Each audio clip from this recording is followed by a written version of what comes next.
Are you ready to rumble? Ay, hindi. Sorry. Maling introduction po pala yun. But welcome to our Look Beyond the Classroom virtual talks. It's been a while. Again, this is Sir Alvin Balaba and I'm very happy to see everyone. Hello sa ating mga viewers from all around the Philippines and even all around the world. So welcome to our round 2. Are you ready for the back-to-school tips and tricks for the next and the upcoming school year? Of course, again, I'm not alone in this endeavor tonight. I have here with me on the blue corner, ayan blue corner, our undefeated teachers. Let us all welcome Sir Joel. Sir Joel, kumusta? Hi, good evening. Sir. Good evening, Sir Alvin. Good evening, sir. Viewers. Good evening sa inyo. Kamusta na? It's been a while, sir. I'm happy to see you tonight. It's been a while. Yes. Yes, sir. And of course, marami tayong pwedeng i-share. Yes. Tama yan, sir. Marami tayong mapag-uusapan tonight, lalo na napakaganda ng ating topic. Of course, Sir Joel is not alone in the blue corner. Kasama niya dyan si Sir Kirby. Sir Kirby, hello. Alright. Hi, everyone. Good evening, Sir Alvin, Sir Joel, and to all our viewers. Magandang gabi po. And nakakamiss sabihin, TGIF, everybody. Yes. TGIF nga naman, no, sir? And we're so happy na nandito kayo ni Sir Joel para mapag-usapan natin yung mga interesting topics nga natin mamaya. And of course, huwag na nating patagalin pa ang nasa ating red corner. Our very beautiful boxer and undefeated teacher dan talaga to. Walang iba kundi si Miss June. Hi, Miss June. Hello. Natawa ako sa boxer. Lalo Nakipag-boxing ka pa last school year, Miss. Pwede. Tapos naka-hood ako. Pero yun, good evening, Sir Alvin, Sir Joel, Sir Kirby, and to all the viewers. Good evening. And to your dogs, Sir Joel. Good evening. Yes, pasensya na maingay. Okay lang. Yan, good evening, Miss June. Thank you for being here tonight. And, of course, huwag na nating patagalin pa ito. Naging matindi ang pagtitraining talaga nito. Itong mga nakaraan. Walang iba kundi ang ating master of the ring para sa gawing ito. Walang iba kundi ang ating team leader. Nasa red corner din, Mr. Adrian Cruz. Good evening, sir. Good evening po sa inyong lahat, teachers. Hi, Sir Alvin, Sir Joel, Miss June, and Sir Kirby. Good evening po sa lahat ng mga nanonood. Ngayon, it's a Friday night. Happy Friday, na-miss ko po kayong lahat. No? It's been a while since we last did our live session, yung every other Friday nights. But sa mga nanonood po, thank you very much for watching. For tonight, we are going to talk about round 2, no? Round 2, are we ready, teachers? So this is a back-to-school guide for teachers, no? Dahil alam naman po natin na halos, well, for the most of the private school teachers ay nag-back-to-school na, pero marami pa rin po na mga schools, teachers, and also most from the public school po ay nagpe-prepare pa din po para po sa paparating na school year 2021 and 2022. And I think we can consider this as round 2 of our, remote teaching in this pandemic. Yes. Tama yan, Sir Adrian. So, dahil magra-round 2 na tayo, for sure, during the round 1, maraming mga experiences, different punches, and different strategies na ginamit ng ating mga teachers to make the previous school year successful. And pag-uusapan po natin ngayong gabi kung ano ba yung mga pwede pa nating ipagpatuloy for the next round dahil nga meron na tayong round 2 ng battle na paghahandaan natin. While the other teachers na nagsisimula na, they're already experiencing the round 2 at nakikipagbakbakan na talaga sila sa mga panahong ito sa kanilang classroom discussions and classroom experiences. So without further ado, Sir Adrian, let's proceed with discussing first kung ano ba yung mga naging challenges and opportunities nating mga teachers, so ng bawat isa sa atin noong round 1 ng school year 2020-2021. So for sure marami tayong masishare na mga challenges and opportunities na nakita natin. Well, I think right now, maganda po na kasama natin si Miss June, si Sir Joel, Sir Kirby, and si Sir Alvin dahil nire-represent po nila ang mga iba-ibang teachers from the different sectors. So we have Miss June representing private schools, Sir Kirby and Sir Alvin from public schools dahil sila po ay currently public school teachers. And then si Sir Joel also from the private school, more on the technical aspects naman as he is also an IT / MIS for their school. And then, ayan. So sige po, ano po ba yung mga challenges natin na na-experience last year, no? So medyo magbalik tanaw muna tayo so that sa mga susunod na mga minuto ay we can really help the teachers watching right now to better prepare. And at the same time, kung kayo po ay teacher na nag-start na po ang school year, ay okay pa rin po na panoorin nyo kami ngayon dahil baka meron pa po kayong mapulot na mga strategy at mga iba pang techniques na kumbaga maihahabol pa natin for your practice. Ayan. Siguro, Miss June, unahin ko na kayo. Sige. Sige, sir. So, boys, mauna na yung boxer. Okay, well, ang dami, actually maraming mga naging challenges, no? I'm sure sa part ng teacher, marami talaga, especially yung mga teachers na medyo hindi sanay gumamit ng technology sa pagtuturo, I think that would be really the number one challenge that was encountered last year. But thankfully, since medyo, well, hindi naman tayo bago sa technology. In fact, buti na lang since 2017 yung our school back then nagsimula na actually sa sa digital learning, not distance, digital learning program. So medyo I feel fortunate to have been yung one of the teachers na siguro medyo ready. Hindi ko sinasabing ready, medyo ready sa new normal, So yun, I think that would be the number one challenge. Pero if you're asking just me, I think the most challenging part for me was yung the internet service. Kasi sa school namin fully online.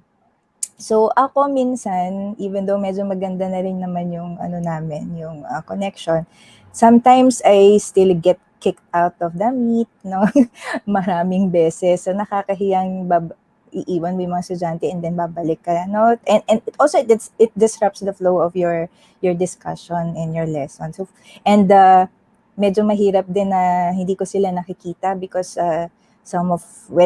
hindi naman siguro sa school lang namin, siguro sa ibang schools din na maraming hindi nakakapag-turn on ng camera. So you can't really see them. Medyo mahirap magturo when you can't see who you're talking to. So yun ang pinaka number one challenge, I think, for me as a teacher. And then mamaya na ba yung opportunities? Or should I, siguro Pwede rin sabihin ngayon ko na, na rin, Miss. sabihin ko na Pwede rin, rin. ako para sa akin yung opportunity na nakita natin dito sa nangyari last year is yung pwede pala tayo mag-online. Kasi parang noon, parang hindi natin na-imagine that, yung teaching modality will be online. Parang it's hard na ba? Never in our wildest dreams, parang ganon. So, posible pala. So, lahat, kayang-kaya natin, no? Basta, well, kailangan naman may preparation din na gagawin on the part of the teachers, the students, the parents, the entire school community. So, yun lang. Gusto ko rin marinig yung sasabihin, okay? I'll stop there. Thank you. Pero tama yung mga nasabi niyo, Miss. Very relatable talaga yan, yung ating internet connection. And also, yung paniniwala na kaya pala natin. We can Yes. do this. Mm-hmm. That's right. Let's hear from Sir Kirby. Ayan. So, nakakatawa. Sobrang nakaka-relate ako dun sa sinabi ni Miss Jun. And I'm happy that this season 2 gives us another opportunity to learn and to grow as a teacher, as an educator. So, for one of the challenges is mag-check, sa totoo lang. Humawak ng papel, ng mga project ng mga students. But what we have right now, everything is online. So it's a new way of checking. It's a new way of saving and organizing our files. Before, andali, folder, pasok sa isang box. Everything is organized. Now, na times 2, na times 3, because everything has to be soft copies. Like even letter lang yan, activity lang yan, everything is soft copies. So challenging siya not only for me as an ICT teacher, but to other teachers din as well na may tendency na mawala, mabura nila yung mga important files nila. So I think that's one of the challenges that me and other teachers also experience. And for the opportunities, I think other opportunity to grow, I'll stick to that. And I'm inspired by the seasoned teachers. Even my mom is a public school teacher. Nakaka-inspire kasi before, they're all scared. They are all shaking. Some umiiyak pa nga kasi hirap sa Zoom. But teachers, look at you now. Di ba? Magaling, kabisado na ang Zoom, kabisado na ang Google Meet and Google applications. Everything, or most of the applications, gamay na. Right? So, it's another opportunity to grow for everybody. Yes, Sir Kirby, no? Totoo na makikita natin na everyone, even our seasoned teachers, are still with us, or we're working together to really provide the best quality of education to our learners despite this pandemic. So makikita din natin na nung sa simula medyo apprehensive or medyo skeptical man sila, but through the help of teachers na sabihin nating equipped ng skill na yun, at tinuruan sila isa-isa sa mga instructions, and then later on, kaya nga nasabi ni Sir Kirby, look at them now. They have mastered the tools already for the entire school year na pag-utilize ng mga platforms na ito. So that's also relatable, Sir Kirby. Let's hear it from sige, ako na lang po pala muna as the teacher, no? Siguro yung pinaka nakita ko talagang challenge for me is yung securing student engagement. Minsan yung ating mga learners kasi na nagsasagot ng mga modules, they tend to be really bored, na nagsasagot lang sila, well, technically pen and paper sa amin sa public school, meron pa ring modular approach talaga na talagang yun lang ang ginawa nila. So, nagawa naman natin ang paraan to really engage the learners sa process sa pamamagitan ng mga iba't ibang meet sessions or nung mga synchronous sessions na. Hindi man siya meet, pwede rin naman through the messenger classes. Even na messenger class lang po yung teachers, magugulat kayo na very participative ba din yung mga bata. Kahit na nagsisend lang sila ng emoji to react with the different topics and ideas discussed in the classroom. Isa rin po na naging tulong o solution dun sa challenge ng student engagement, yung paggamit talaga natin ng iba't ibang mga digital platforms na naging mas interactive yung ibang mga activities na pinrepare ng mga teachers. So, for learners naman na pumili ng online, na yung kanilang mga modulars, yung mga digitized modules nila, mas naging interactive to the use of the different platforms. Ang pinaka magandang nakita ko naman pong opportunity from the previous school year was the capacity building para sa ating mga teachers. Kung makikita nyo po, nagsulputan yung maraming certification for free na nakakatuwang pinrovide halimbawa ng agency from the DepEd itself. Marami silang binigyan ng access to have trainings sa GCE Level 1, GCE Level 2, even Microsoft certified teachers and Apple teachers nagkaroon ng certification ng ating mga teachers, no? So through that capacity building, yung skills ng ating mga teachers ay for sure hindi lang nila ngayon magagamit, kundi magagamit din nila in the future. So that's one of the good things na talagang masasabi kong naging opportunity ng mga teachers specifically from the previous school year na alam kong magagamit pa rin nila hanggang sa darating na round 2 ng school year 2021-2022. Thank you, Sir Alvin. Yes, sir. Switching tayo, no, sa ano. Sige, Sir Joel, kayo po. Your challenges and opportunities. Yes. Actually, sa challenges, bilang technical support din ng school, actually, ang nakita ko rin isa sa mga challenges is yung devices na ginagamit ng mga teachers natin. So, before kasi, hindi naman natin tinitingnan yung specs ng computer. Hindi natin alam kung ito ba ay under specs or ano man. So, sa ngayon, ang nagiging solusyon natin is kailangan mag-upgrade ng computer, kailangan mag-upgrade ng internet connections, kasi iyon ang isa sa mga kailangan natin na gawin, na kailangan meron kang internet connection, matibay na internet connection. Lalo na dito tayo sa Pilipinas, knowing, pero still, at least nakaka-cope up ang ating mga internet service provider na talagang inaayos na yung kanilang serbisyo rin. And then isa pa, yung isa sa mga challenges is yung ginagamit na LMS ng mga school. So, lalo na yung pagka, for us kasi, usually, ang mga teachers ngayon, familiar na sa Google Apps or Google Suite or ngayon ay Google Workspace. So, yun ang ginagamit nila ngayon. Pero yung ibang teachers kasi, karamihan ng teachers ay hindi familiar on how to use. So kaya nga meron tayong mga trainings and certifications na sinasabi ni Sir Alvin. Yun. So doon naman sa opportunities nga, so sa technical support or bilang technical support din ng school, yung sa mga computers or sa devices na ginagamit, siguro I would say or I would suggest na pwede nating gamitin ay siguro at least mga 4 gig RAM yung ating device, and then yung processor siguro at least kahit mga i3 and up, and then sa internet connection naman siguro pwede nating i-upgrade into mas mataas na speed, kasi usually yung ibinibigay na speed before mababa lang ito eh. Ngayon, maraming mga providers na nagbibigay ng mataas na speed at a low cost.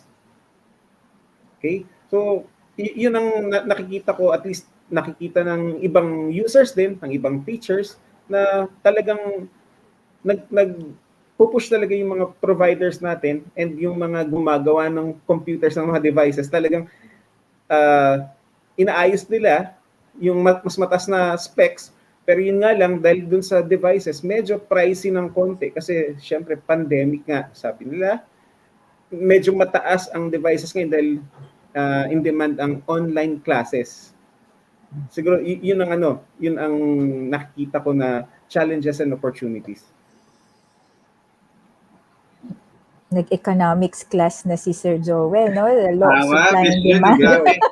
So, totoo lang, napakahalaga talaga ng mga technological devices and equipments para talaga mas maging successful ang online or remote distance learning ng mga estudyante, and also para rin makapag-perform ng maigi ang ating mga teachers. And I know, having Sir Joel with us tonight, he will really give us the necessary tips and tricks and necessary information kung ano ba talaga yung mga bagay na dapat isaalang-alang ng ating mga teachers when it comes to, investing with these materials. Kasi kung gusto nga naman natin ng mas magandang produktor, ng mas magandang device, in the cheapest pero in the most excellent quality, of course, kailangan malaman natin yung iba't ibang mga specifications na yan. And for sure, Sir Joel will share that to us tonight. Alam ko, medyo sunod-sunod, Sir Joel, i-explain mo lang ng challenges and opportunities kanina. Pero for sure, alam ko, always ready yan si Sir Joel to discuss to us the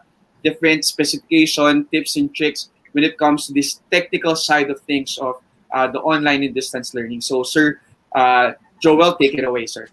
Yes. Actually, in addition dun sa sinasabi ko sa devices, kasi may mga nagtatanong kasi na ano ba ang magandang klase ng device? Siyempre, lalo na desktop or laptop. Ano ba ang magandang device? Ano ba yung... kasi yung iba gusto nila bumili ng mas higher specs. So, ang ina-advise ko naman is... bakit ka bibili ng higher specs kung hindi mo naman kasi magagamit din yung full features na to? So ang kailangan mo lang naman kasi sa online classes mo or online learning mo, especially sa teachers din, sa ginagamit nila, is yung suitable lang din dun sa pangangailangan mo and syempre yung budget. So yung pasok lang sa budget. So hindi mo pwedeng sabihin na kailangan mong bumili ng mas mataas for gaming. So hindi natin kailangan yun. So ang kailangan lang natin ay yung saktong device, saktong specs. So hindi naman yung overkill. Okay? So dun sa internet service provider, so marami tayong internet service provider na pwedeng mag-cater sa atin. So pili na lang tayo kung ano yung the best na dun sa area natin kasi depende yan sa location natin eh. So may mga locations kasi na hindi naaabot ng internet service provider eh. Yun. Yes, sir. Sige, sir. Dagdag ko lang din. Sorry po mga teachers. Sa mga nanonood po ngayon, I think this is the perfect time also maybe to ask on ano bang mga specs po ang kailangan ng mga teachers when doing, successful remote teaching. Feel free to type in your questions. Nandito po ang ating resident IT to answer that.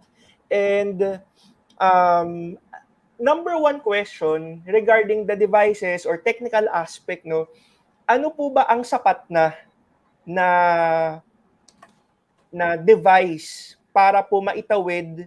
Actually, I don't want to say it maitawid, pero to be able to successfully, run a your online deliverables as a teacher for the whole school year. Kasi I think yung last year, kasi medyo kinakabahan ng mga teachers eh. Diba? I think lahat tayo naging ganun when it comes to our, having stable internet connection. Yung laptop ko, ito lang eh. As of the moment, ito lang yung nahugot kong laptop eh because this is what I have. I was not prepared for the pandemic, yung ganong tipo. So, right now po, let's try to, kumbaga, linawin for all, ano ba ang dapat, kung ako ay isang teacher, ano po ang device na kailangan ko? Spec-wise, dapat ba MacBook o dapat ba Windows? So, mga ganun pa. Sir, idadagdag ko lang. Kasi kung sinasabi mo na Mac or Windows ba, actually, depende yan sa budget mo eh. And, pero kung sabihin natin na budget-wise, titingnan mo rin kasi kung ano yung pangangailangan mo. Hindi mo naman kailangan bumili ng mas mataas na specs kung hindi mo naman magagamit ang full features niya. Sayang lang din. Sayang yung device, sayang din yung pera. So, mas maganda siguro na yung sakto lang. So, kaya nga nag-suggest ako kanina, siguro at least minimum of 4 gig RAM and siguro i3, entry level lang na i3 would be okay na siguro.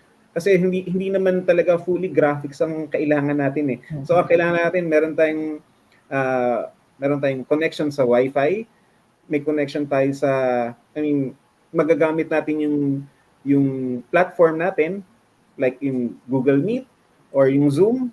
So at least yung device mo ay merong mic, merong camera, and meron kang learning area mo, learning environment mo na suitable din sa'yo. Mhm. Yes, para mabilis kang makaka-cope up dun sa lesson. Kasi mahirap talagang magturo or mahirap ding umintindi or hindi kagaya dun sa face-to-face, madali kang makapagturo eh. Unlike dito sa online, mahirap makapag-explain. Alam mo yun, yung, hindi ko alam, hindi naman ako teacher, pero yun ang na-feel ko na medyo nakakapanibago dahil first time natin kasi nag online teaching eh. So last year, ganun ngayon nangyari, medyo hirap. So ngayon, at least may idea na tayo, hindi na natin dapat balikan yung kung ano yung nandun, yung ano yung nahirapan tayo last year. So siguro pwede nating i-improve ngayon. Kasi syempre, sa teachers and sa students, nag-a-apply din yun. So ganun din siguro sa mga devices na gagamitin natin, kung ano yung kakulangan before, kung kailangan ba natin i-upgrade yung ating device o yung ating internet connection, so why not, di ba? Kung meron naman tayong budget for that, so siguro pwede naman yun. Agree ako Ayan, doon, thank Sir you. Joel, no? Kasi hindi natin alam kailan matatapos to eh, no? Malay ba natin, next school year, online pa rin, ano? So, talagang investment pagdating sa devices, no? For both teachers and students. So, again, syempre kailangan din nating iisipin talaga yung budget. Agree ako, Sir Joel. So, isa pa nga doon sa pagiging technical nga din, so, meron tayong desktop at meron tayong laptop. Ano ba yung difference between the laptop and the desktop? So yung laptop kasi is more on portability lang naman eh. So magagamit mo ang laptop, hindi naman siya pang matagalan or pang long time use. Kasi portability nga lang. So ang laptop kasi mabilis din uminit yung kanyang system. Unlike dun sa desktop, syempre pang long use, pang heavy duty nga daw ang sabi nila. Pang heavy duty use ang desktop. Kahit sabihin mong 24/7 bukas yan, okay lang yan. As long as meron siyang cooling system sa loob ng CPU niya, okay lang. Kasi ang laptop naman is isa lang yung fan nito eh. Yung isa lang yung pinaka-cooling system niya sa loob. So, hindi talaga siya advisable para sa long time use. So, sa akin, ang suggestion ko rin is mas maganda kung magde-desktop. Lalo na sa mga teachers kasi ang teachers talagang morning to evening ginagamit yan eh. Sir Joel, may question ako. So pag Yes, ang device mo laptop, maganda talaga yung may laptop stand para no medyo nakaangat at hindi masyadong naiinitan yung ilalim din. No? Yes So po. importante ring meron nun ang At bawat elevated. teacher no. Yes, elevated. Yes, that's right. Also yung iba no, miss, dagdag ko lang din po teachers, yung laptop stands nila, meron na ring cooler na kasama sa ilalim. So if you can find stuff like that on Shopee or Lazada, makakatulong din siguro yun. Tama po ba, Sir Joel? Nakapadalan tayo ng voucher. Ako din, actually, experience ko lang din. Ako kasi heavy user din ako. Last year, talagang more on, planning for training for the different teachers sa mga schools. So yung last year I'm using a Chromebook. So laptop po, and halos 24/7 siyang nakabuka. So if I sleep, I just, siyasarado ko lang siya, pero kumbaga halos hindi siya talaga nasa-shutdown every day. Same. So may mga time talaga na umaabot na when I touch some parts of the keyboard, mainit, napapasok. Yes, sir. So yung mga ganun, no? So yung mga laptop stands, you might think na it's fancy or maybe, for aesthetic purposes, pero talagang you might consider getting one for, to properly take care of your devices. So, yun. Yes, correct. Ano pa po ba ang dapat natin ma-consider before we proceed with the next topic, no? Devices. Ano pa ang dapat natin i-consider, not to encourage everybody to buy, but just to make sure that we're equipped for the next for this school year. For example, having a good reception. with your students, is it okay already yung microphone ng ating laptop, yung built-in? Or would it be better, or is it really a must to have a microphone? Well, actually sir, ako yung isa sa makakasagot din yan. Well, kung ano yung available dun sa device mo. Siyempre, nasa pandemic tayo. Hindi naman natin kailangan bumili ng bumili. Kung ano yung available natin na pwede natin gamitin, okay lang yan. So, kagaya ko, ako ngayon, I'm using Chromebook. So, wala akong mic, wala akong camera. Built-in lahat. So, kung anong meron, yun yun. So, doon naman sa device na isa sa tips and tricks na sinasabi nga na doon sa laptop, kaya sinasabi mo Sir Adrian, napapansin mo minsan na medyo mainit na. So, kasi nga matagal na siyang naka-open.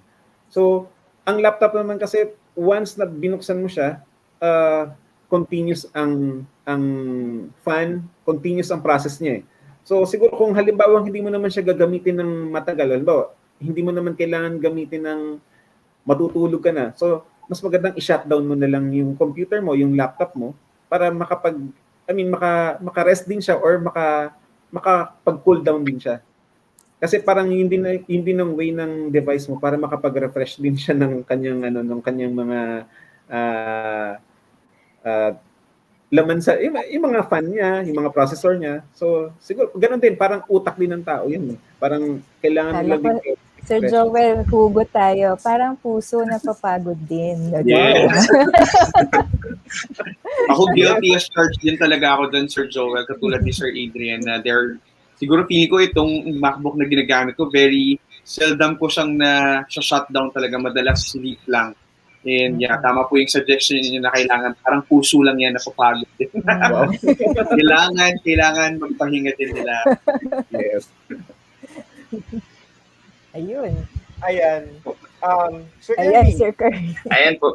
Ako po, siguro hingi din ako ng advice kay Sir Joel. Sir Joel, kasi di ba, usually kaming mga teachers, halimbawa, plan namin for this school year, bili kami ng mas better specs na laptop. Would you also recommend, mas makakatulong po ba na maging productive kami kapag meron kaming secondary screen or may additional monitor po ba kami, or we can just connect it sa TV namin, yung mga ganong aspect po?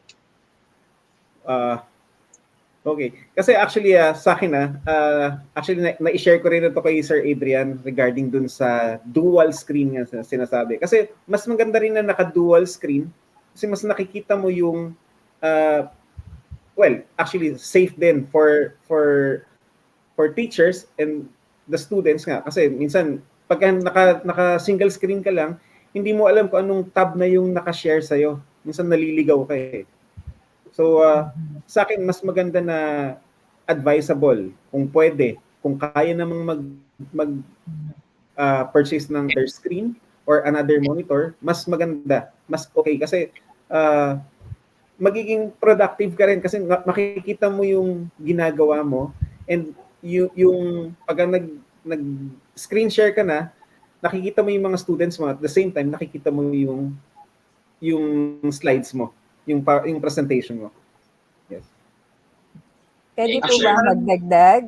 Yes, Miss June. But ako agree din ako na parang para sa teachers, kailangan, no, requirement, feeling ko. Kasi hindi ako makapagturo ng isa lang yung device ko. Kailangan, I should have an extra monitor. Kasi kailangan nakikita ko rin yung mga bata habang nagtuturo ako sa kanila. So talagang indispensable, kumbaga. Pero hindi naman kailangan napakamahal, no? Kung meron second hand na mga monitors na pwede kang mabili, pwede na yun siguro. Hindi naman kailangan mag-spend ng too much kasi lang naman yun, backup eh. 'Di ba? So hindi naman kailangan. It's necessary but we don't have to spend so much. Parang ganon. Ayan. That's true. That's true. Dagdag ko lang, no, teachers din sa nabanggit ni Sir Joel na nakakatulong talaga when it comes to productivity, yung ating multiple screens. Actually, there's a research about that done by John Petty. Sabi nila kapag naka-multiple displays ka, meron daw nag-i-increase ng 42% ang productivity ng mga users na merong multi screens or yung more than one screen when it comes to working. So, tama po yung suggestion ni Sir Joel na nakakatulong talaga siya. Galing naman ni Sir Dagdag ko lang din, Alvin. pero actually gusto ko din i-commend yung mga teachers na nagtuturo ng walang secondary camera. Ang galing nyo. Kasi it's Salute. really a challenge, you know, Multitasker at its Kami po, kind. magaling Oo. sila.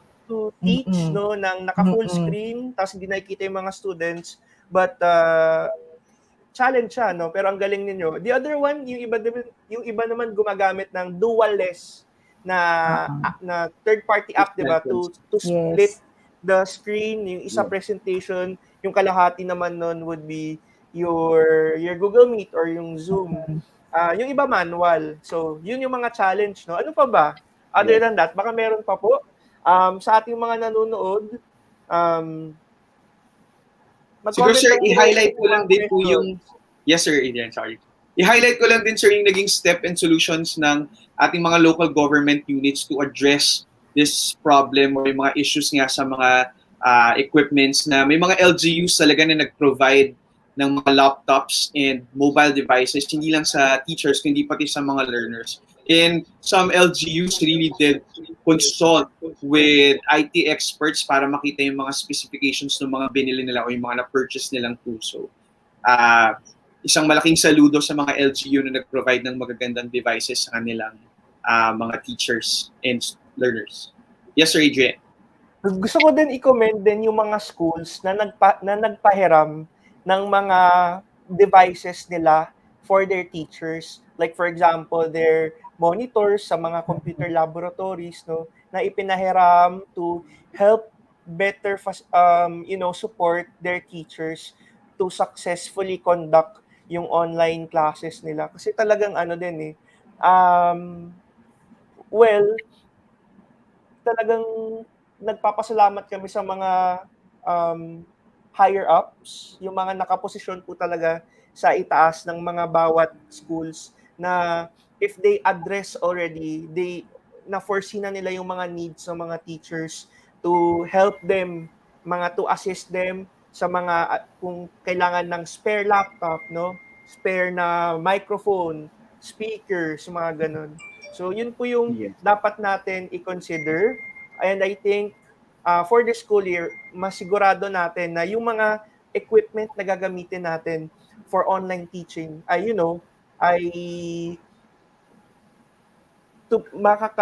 magagamit natin ng gusto, or kumbaga at the end of the session ay magagawa natin kung ano yung pinlano natin for our students. Kasi again, baliwala din yung mga pinrepare natin for our students kung simula pa lang nung klase nawala na kayo.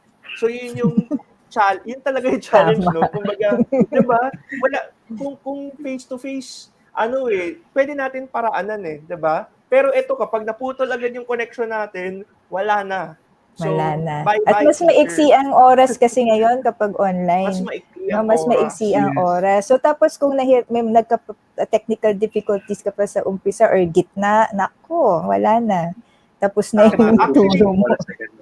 Totoo po yan. So, mamaya mapag-uusapan pa natin ang mga strategies na pwede natin gawin to when to allocate this type of lesson and activities for our students. But before we proceed with that, I'd like to open up this session sa increasing productivity. Ito naman po ay how do we make sure that we are still productive, maintain productivity for this school year. Last year kasi medyo na-overwhelm tayo, no, to the different loads na natanggap natin na lahat online.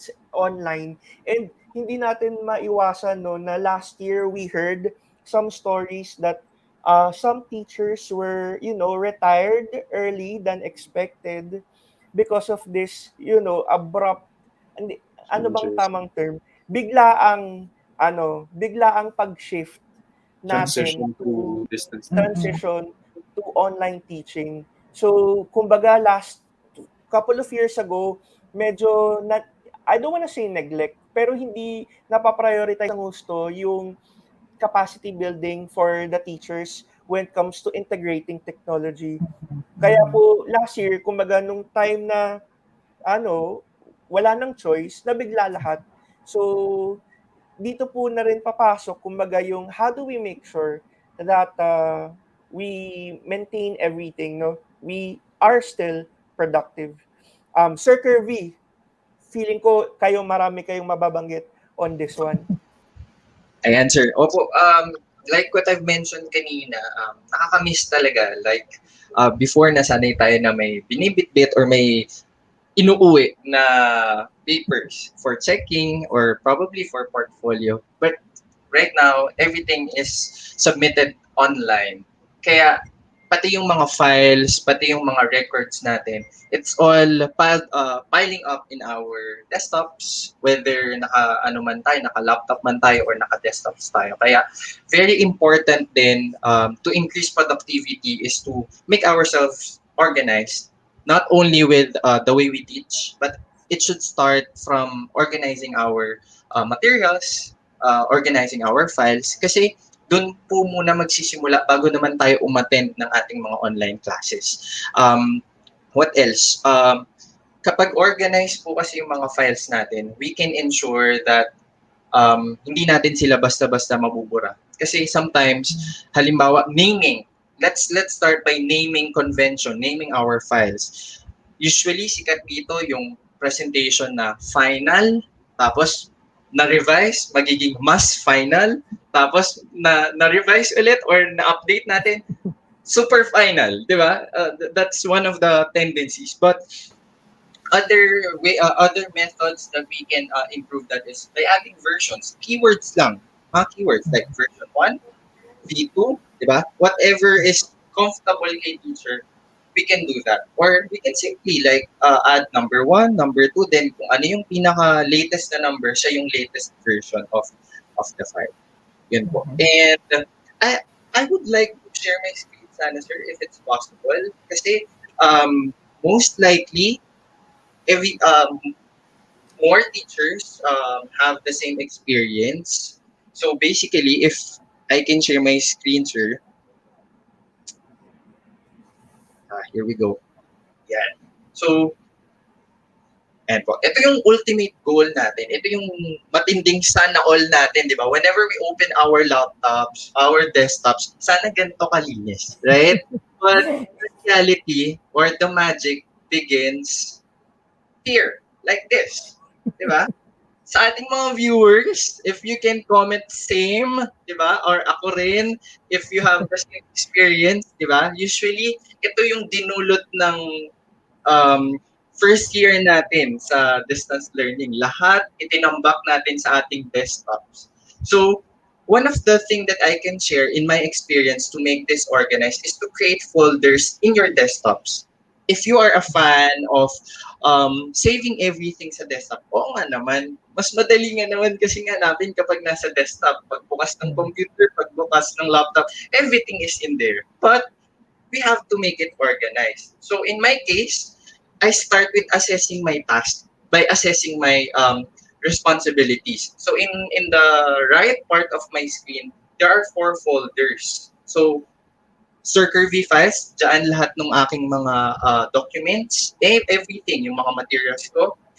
And the next folder is about my advisory class. So for example, yung mga class records and all, I'll just have to drag everything there kasi yun ay related sa aking advisory class. Next, Sir Curvy is a layout artist in terms of module. So lahat ng mga related sa module like yung mga designs and all, I'll just simply put everything there para mas alam ko na magkakasama lang sila dyan. And lastly, this pandemic, di ba, ngayong distance learning tayo, very natural or very common yung picture, di ba? Every after ng meeting picture for documentation purposes, yan, hilig natin yan. And even sa mga friends natin, di ba, even simple catch-up, yan.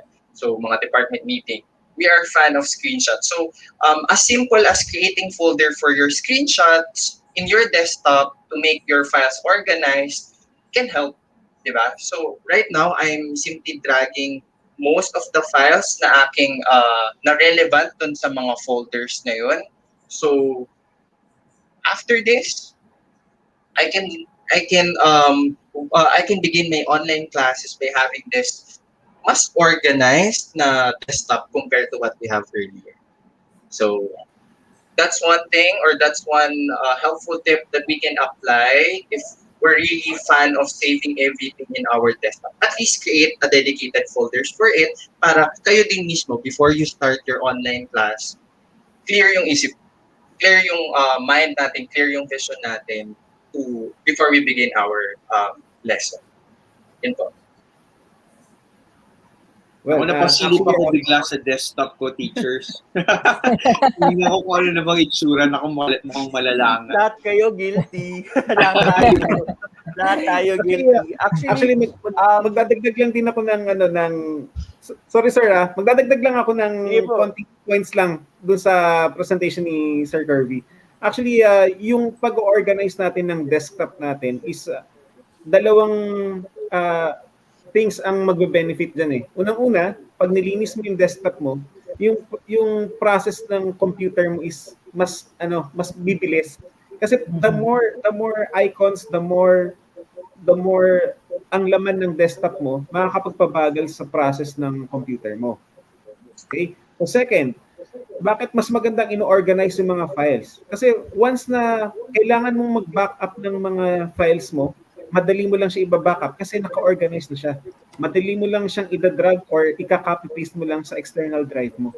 So, mas madaling processing gagawin na yun. So, yun yung dalawang nakikita ko na beneficial para dun sa sinasabi ni Sir Kirby na i-organize natin yung ating mga files, lalo na yung mga nasa desktop.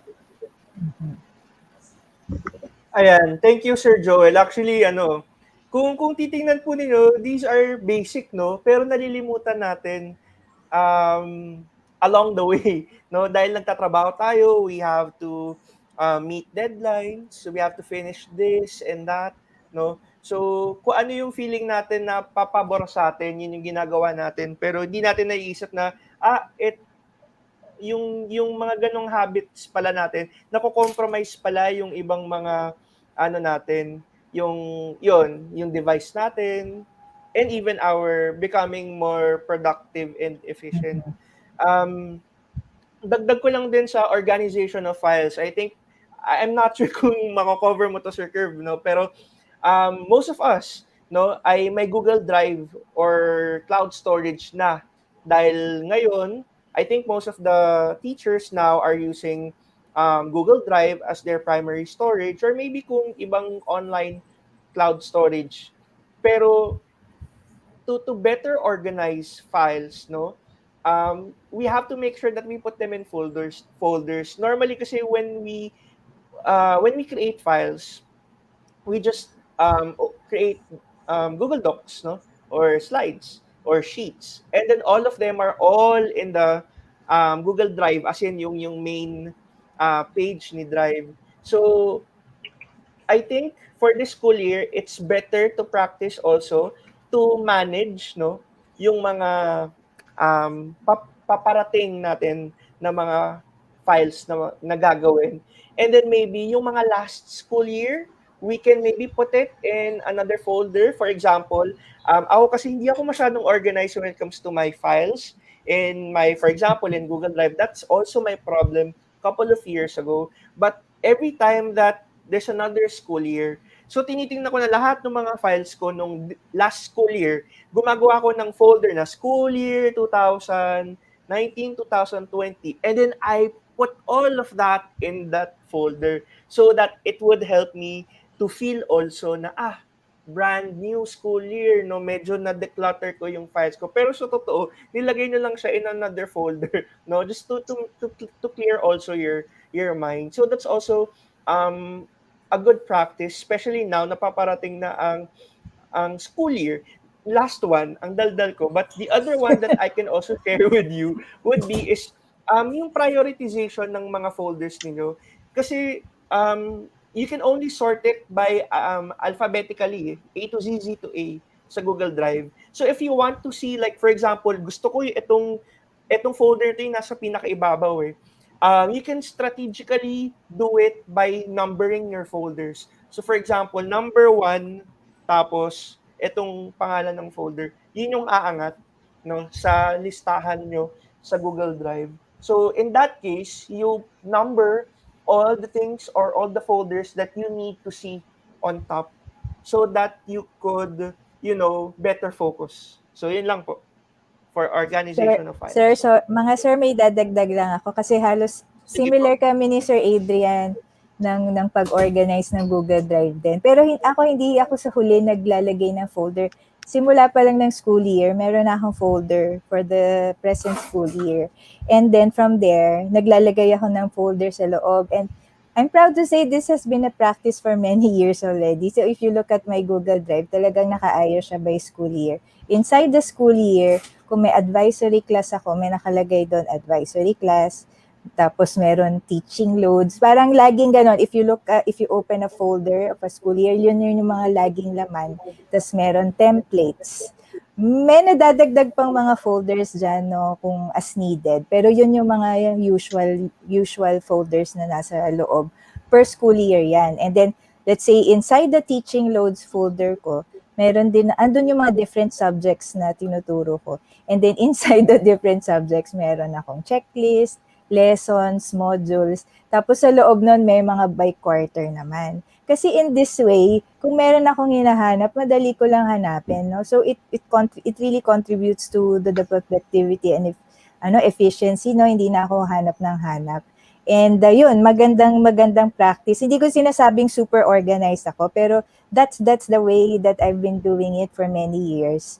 Pero hindi pa rin kasing ganda ng desktop ni Sir Kirby yung desktop ko kasi sa kanya it's really super clear. Kasi ako mahilig din ako mag-screenshot ng kung ano-ano. Pero yun, I think basically teachers should learn how to organize yung mga drives na, whether yung hard drive nila sa gadgets nila or cloud storage nila Google Drive. Importante talaga yung organization.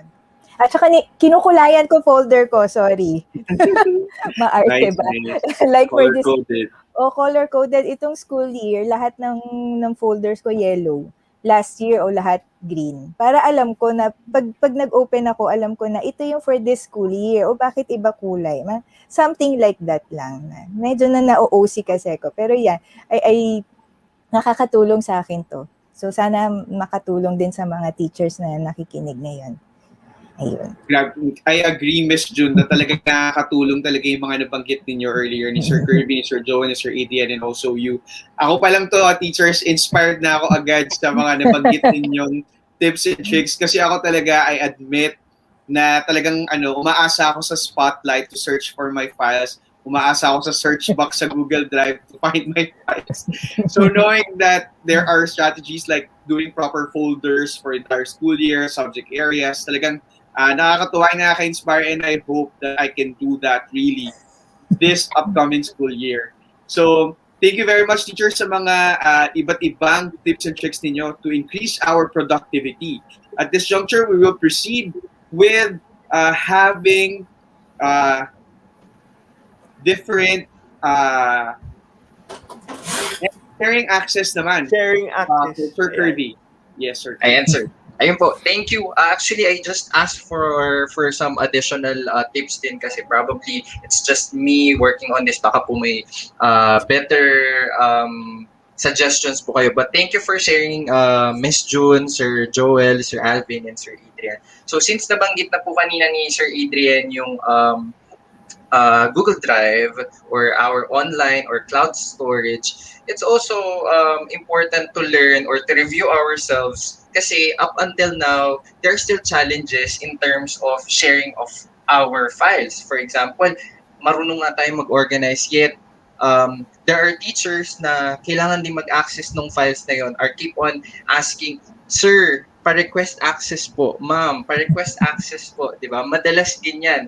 Or magugulat ka na lang, flooded na yung Gmail mo with request permission, request access permission, right? Yung mga ganong concepts. So, for tonight, I would also like to share again my screen for a little review on the sharing access, di ba? Very important din na nalalaman natin to. So in my case, like for example, si Sir Kirby ay layout artist ng mga modules. So basically, the writers or the illustrators will ask for these copies. So I will just, instead of me sending it one by one, I will just create a Google Drive to organize the files, and I'll make sure na relevant yung title or yung name ng folder. So I'll name it, for example, here, cover pages for modules. How do we share this to other teachers properly? So right now I'm using my DepEd email. So I am using our organization email. So when I click the arrow down next to the name of the folder, there are options that will show up, but the highlight here is the share option. Again, that's the person with the plus icon, so we can share it to our co-teachers. So here, makikita natin, it can be shared with people in groups. So if you want to share it with specific people, so for example, here we have the Look Beyond email. So we will just type the email, then we can assign if Sir Adrian can be the editor, meaning Sir Adrian can add, can remove some cover here, or he can be commenter para lang ma-improve, or para lang he can leave some comments on further improvement, or he can simply be a viewer. Kasi pag viewer, it allows people to see whatever's inside. However, they lack access to addition or removal of certain files inside that folder. So for example, we have here Sir Adrian as another editor, isang magaling na graphic artist din si Sir Adrian. We have the freedom to check if we want to notify the person or not. So just uncheck it. So if we also like to add some message, hi sir, sharing this for you, to you rather, for your reference. Kahit mga small messages lang, then we can click send. Okay? So that's one of the one way of sharing our folders. Another way is by sharing the link here on the lower portion. So if we can see, this folder or this drive is restricted only to the people added on this link. So kanina nga, di ba, I was planning to add Sir Adrian, but what if I want to send links? Mas madali, dun tayo sa pwede nang isend agad sa messenger, right? We can click on this link below that option, yung restricted, kadalasan yan yung default. May link below it, pwede natin siyang i-click to change sino yung mga makaka-access. Right? So in this case, lalabas agad yung link, copy link option, so we can share it directly whoever we want to share it. But the highlight here is this one, the sharing specific option, whether that's for anyone to the same organization, which is in my case DepEd, or it is still restricted. So in my case, for example, kaming lahat DepEd teachers, and I want to give them permission to open this, I'll just choose that specific option. Then I'll make sure na tama yung ibibigay ko na access sa kanila, whether they are editor, commenter, or viewer.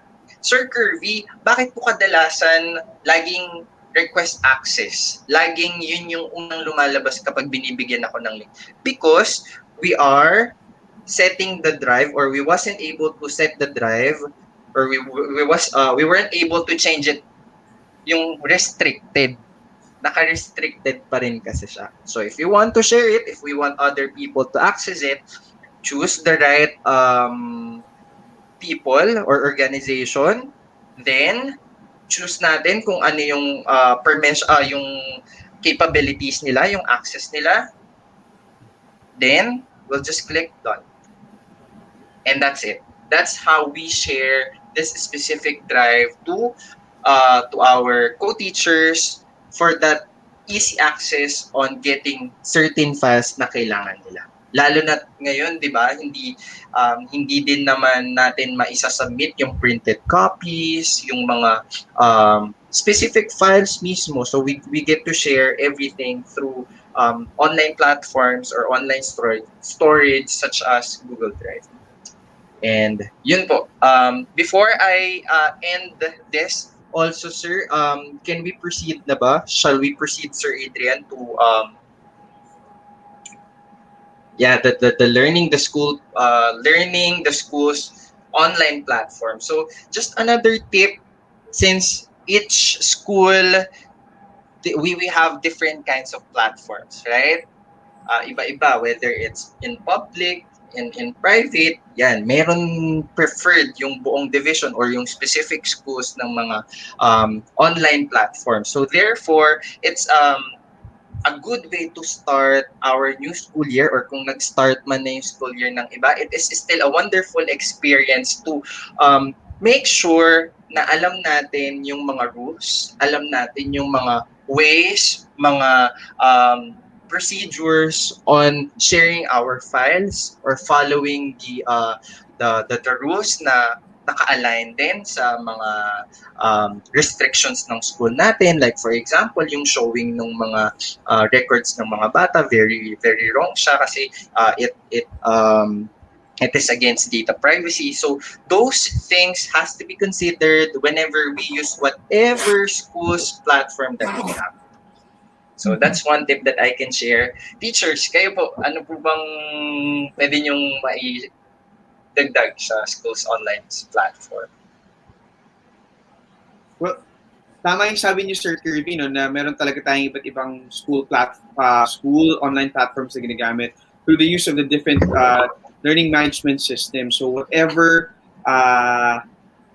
tool na ginagamit po natin, mahalaga talaga maging equip tayo sa skill ng paggamit nun. So for sure naman, before our school utilize those platforms, meron na rin sila mga necessary training and capacity building activities para talagang maging aware sila completely doon sa mga tools na yun. Yes, Sir Adrian. Ako naman, when it comes to this one, dahil nga, iba-iba yung mga ginagamit na tools ng mga schools, no? May preferred sila na mga maybe LMS, no? Or mga additional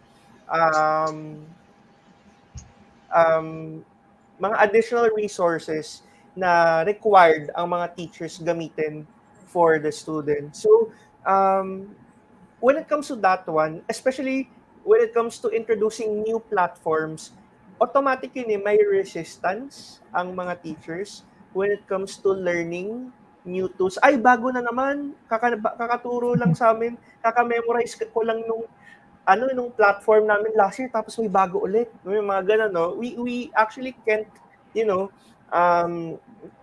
natin maiwasan na may mga ganong reactions from, other teachers.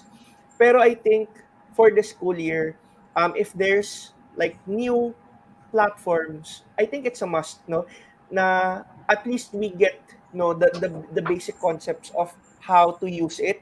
Not naman to the point I actually want to say mastery sana, pero baka that's too much for everybody. Pero at least man lang as teachers, no, leading, initiating for the students, I think kahit yung mga basics ng mga bago nating learning platforms, or kung hindi bago pero talagang hindi lang natin nakukuha, magpatulong tayo, we seek help from other teachers, that is maybe more knowledgeable than us when it comes to those learning management systems and other platforms, so that para sa atin din to, para sa mga teachers, na eventually when we conduct it ng sarili natin, we're ready. Lalo na kaharap natin yung mga estudyante. Alam natin, mas techy ang mga estudyante natin ngayon. So, yun lang. Kayo po, baka meron pa?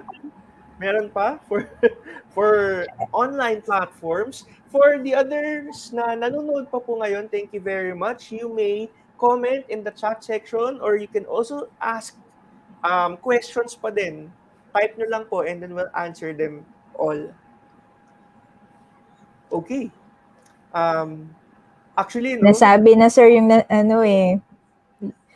well, nasabi na ni Sir Kirby yung yung also we have to be conscious when we're using the school's online platform. So be conscious of the Data Privacy Act. Yun lang siguro yung gusto nating i-highlight dito, no. No, talagang yun. We cannot just post anything. Something like that. Yes. That's true. I think right now we really have to be careful kasi we're dealing with the students, no? Lalo na ngayon, we have to make sure meron tayong mga Data Privacy Act, no? Mga ganyan. Ano pa ba? Yung Mga child protection policy. child protection policies, no? So we really have to be careful on that. Hindi lang tayo pwede, sige, mag-create na kayo ng account or dapat ganito, no? So we really have to make sure that dumadaan siya sa proseso. And meron pa That's tayong right. mga, maybe we can consider coaches in each school, like champion teachers, so that we can also consult whatever ideas we have in mind, whatever activities we may want to implement. So ayan. Let's proceed, no? Sa susunod na discussion. So, tapos na tayo with the devices, organization, yung ano pa ba? Learning schools, online platforms. Right now, let's talk about teaching strategies. Ito naman po, I think from last year, no? Last year was really the year of like getting all the information that we need, no? May webinar na dito, sige, nood tayo. Webinar na to, sige, nood tayo ulit. Isa pa, diba? Natuwa tayo na, okay, webinar dito, webinar ng application. Itong application na to, ang ending natin ngayon, nagkaroon ng fatigue ang mga teachers. I think in general, no? Dahil na-overwhelm ata tayo because there are lots of tools, no? And then, sa dami na nakuha natin, because we are, collecting also certifications or certificates, nalimutan natin na ano ba talaga yung importanteng apps na pwede kong i-implement muna and then, napag-aralan muna and then implement it already rather than, getting everything and then nabombard ka sa apps, ending ninyo, hindi nyo na-utilize mabuti sa sa actual delivery natin for our students. So I think with this one also, nandito tayo sa point, I think lagi ito sinasabi, na when we get punta na tayo sa application. So when we get or choose applications, we have to make sure that we always prioritize yung learning objectives, no? Is the learning objectives, will this application hit the learning objective? Diba? Kasi minsan parang hype, no? Na, sige, ito yung ginagamit ni teacher ganito, ito yung gagamitin ko. No? So yung mga ganon. But that's my take on that when it comes to, teaching strategies. Sir Alvin, Miss June. Ako sa akin, sir, ay tama yung sinabi nyo, no? It's really important for you to match your objectives with the different tools and applications that you would like to use. I would like to say that planning is really everything. Hindi pwedeng kung kailan mo lang talaga maisip na gamitin yung isang tool, ay gagamitin mo siya instantly. You really have to plan it out. You have to really try to find inside your lesson where that application would really fit.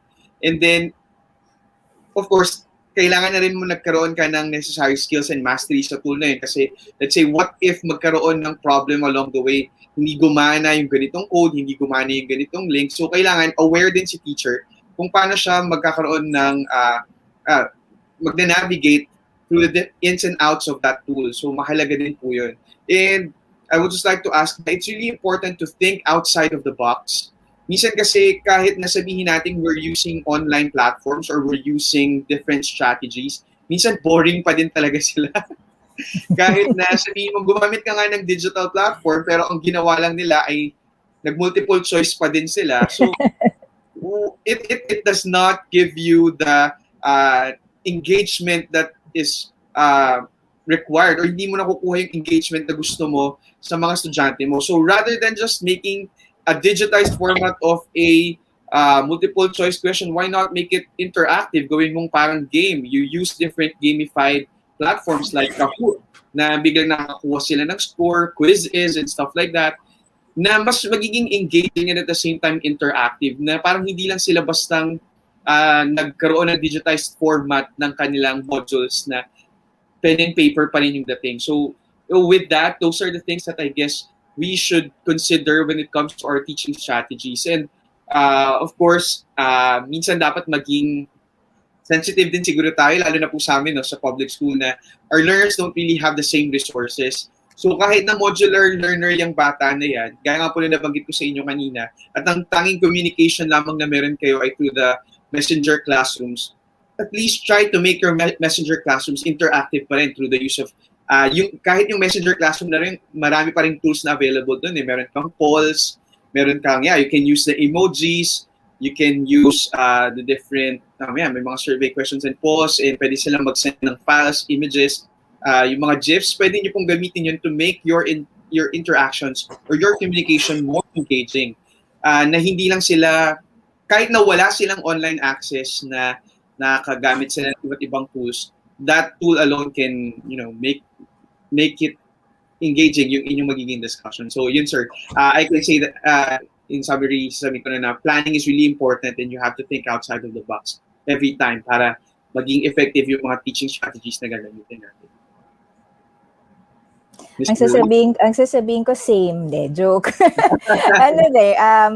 Tama yung planning, no? Siguro we can't stress enough yung importance of planning your lesson. Pero although ako talaga, honestly, I really don't like making my lesson plans kasi I prefer doing my presentations kasi nandun na lahat, kompleto na. But then again, this new normal, yung online mode of teaching, talagang kung ang preparation natin ng face-to-face ay madugo, ngayong online ay mas madugo, doble, triple, mas madugo. Kasi the preparation time really for one subject, sobrang dami kasi you really have to keep in mind what activities can I give to my students so that engagement is at its maximum.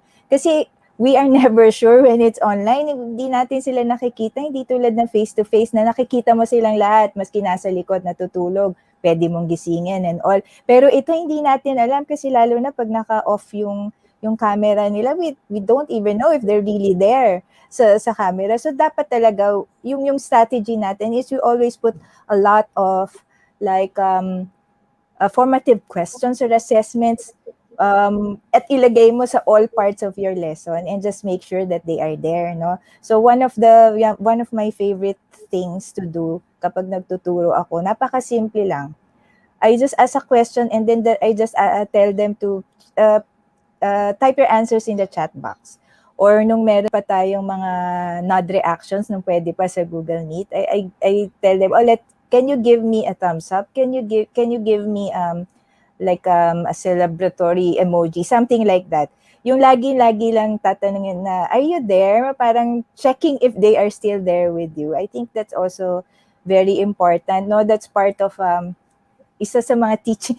I call it now a teaching strategy dito sa online mode of learning. No, checking if they are still there with you on the same slide, not on the same page, on the same slide as you. No, so maraming mga ganong tanong. So kaya nga it's very important to choose the right apps to use, the right extensions to use.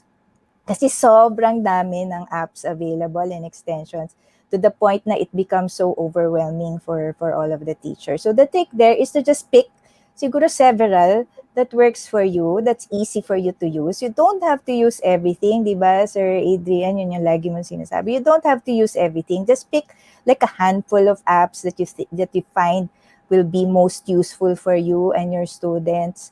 Okay lang kung yung co-teacher mo ginagagamit niya lahat, no? Hindi naman to contest. Ang importante ay natututo yung mga bata sa iyo, nagagamit mo lahat ng yung kaalaman mo, no? Teaching your students to the best of your ability, making sure that they are engaged and that they learn at the end of the day.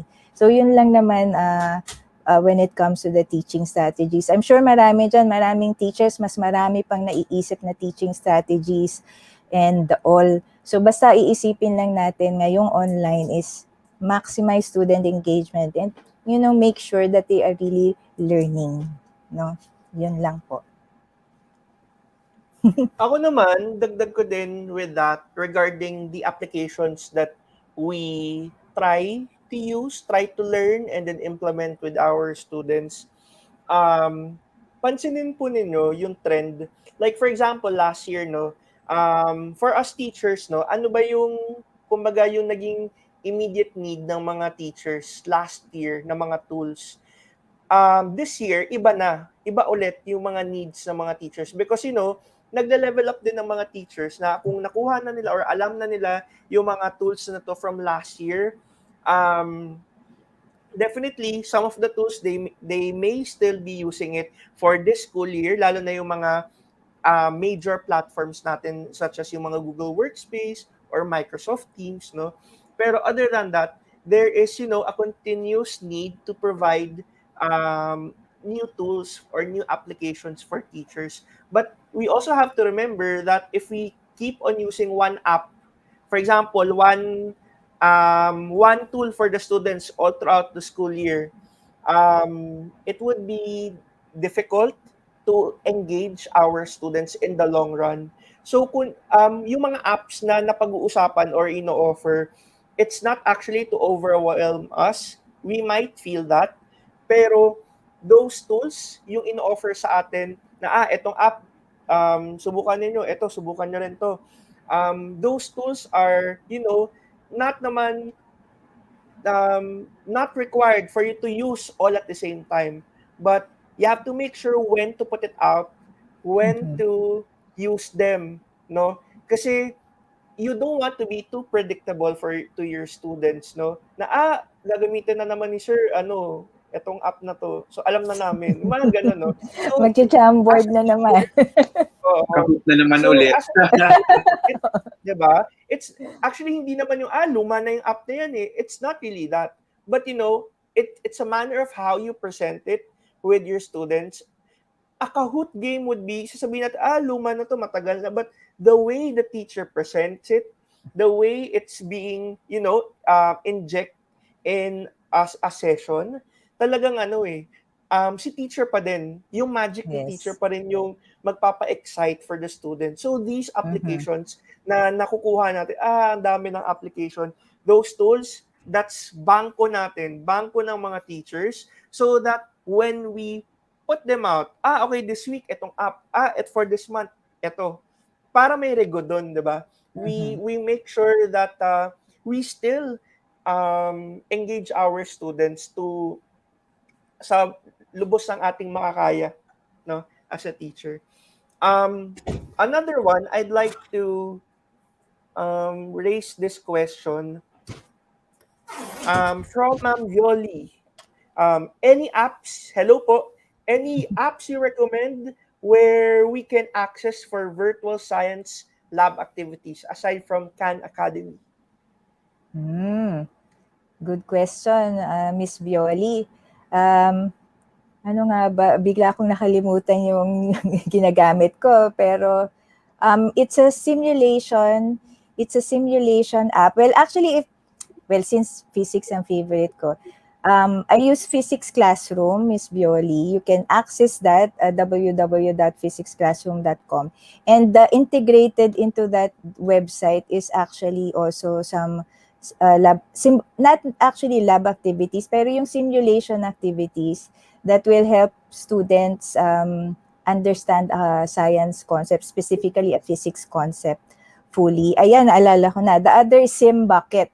SimBucket is also it's also like a virtual lab. In fact, pinagamit ko po ito sa mga estudyante ko last year kasi medyo mahirap mag-procure ng mga materials, no, during the pandemic. Di naman sila pwedeng lumabas. So meron dong many activities relevant to science. So merong pang bio, merong pang chem, merong pang physics. So SimBucket po to, SIMBUCKET. no, aside from Khan Academy and also for physics, the physicsclassroom.com. I'm sure there are still many others out there. Miss Violi, hanapin na lang natin. Ayan, si Sir Adrian. Ayan, Sir. magdagdag ako. One that you can also use for yung mga hands-on experiments would be Project NOAA. So you can check it out. So Project NOAA. The other one would be ano nga ba to? FET. Yeah, FET simulation simulations. Yes. FET That's simulation. right. So pwede nyo pong i-check yun. Actually, madami. I think for sa mga subject-based, no, parang isa sa mga pinakamarami would be on science, sa mga experiments. Yes. Meron ding mga dissection, alin no? po? I think you were going to say it. Dissection, tama. Dissection ng frog. Dissection. Tama. It was already, I remembered, I coached a public school teacher. I think that was way back 2016, no, to better utilize the devices nila, kasi may naging project kami before that the school receive devices and then how to better utilize them. So yung isa doon would be yung frog dissection. So pwede nyo pong i-check yun. May mga ganong content na po tayo na app-based. Actually, iba browser-based. Ayan. Yes. Thank you for that question po, Miss Thank you, Miss Ma'am Violi. Ayan. So, ayan. Napakadami, no, when it comes to the applications or distance learning applications and strategies. The other one po, before we proceed with the next one, curriculum mapping. Nabanggit ito, Miss June? Oo, kasi I think yung mga private schools can relate with me, especially yung mga schools na ESC grantees, kasi talagang well, we are required actually to do curriculum mapping, and it's preparation for the entire school year, and hindi siya madali kasi talagang you really need to think about what you need to put in there. It's basically a map of what you will do for the entire school year. So kumbaga planado mo na lahat. So at the start of the school year.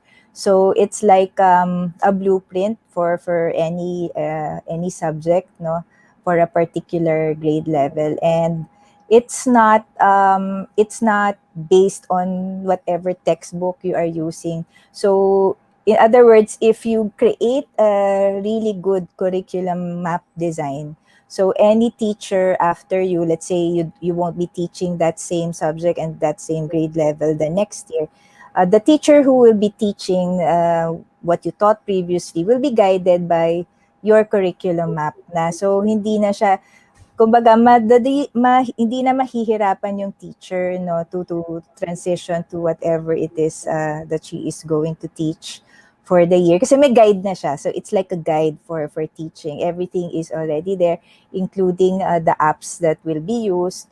So medyo madugo lang siya. I think yun nga, some private school teachers will agree with me when I say this. Madugo siyang gawin. Pero once you are done with it, and well, of course, hindi ibig sabihin na tapos mo na yun na yun.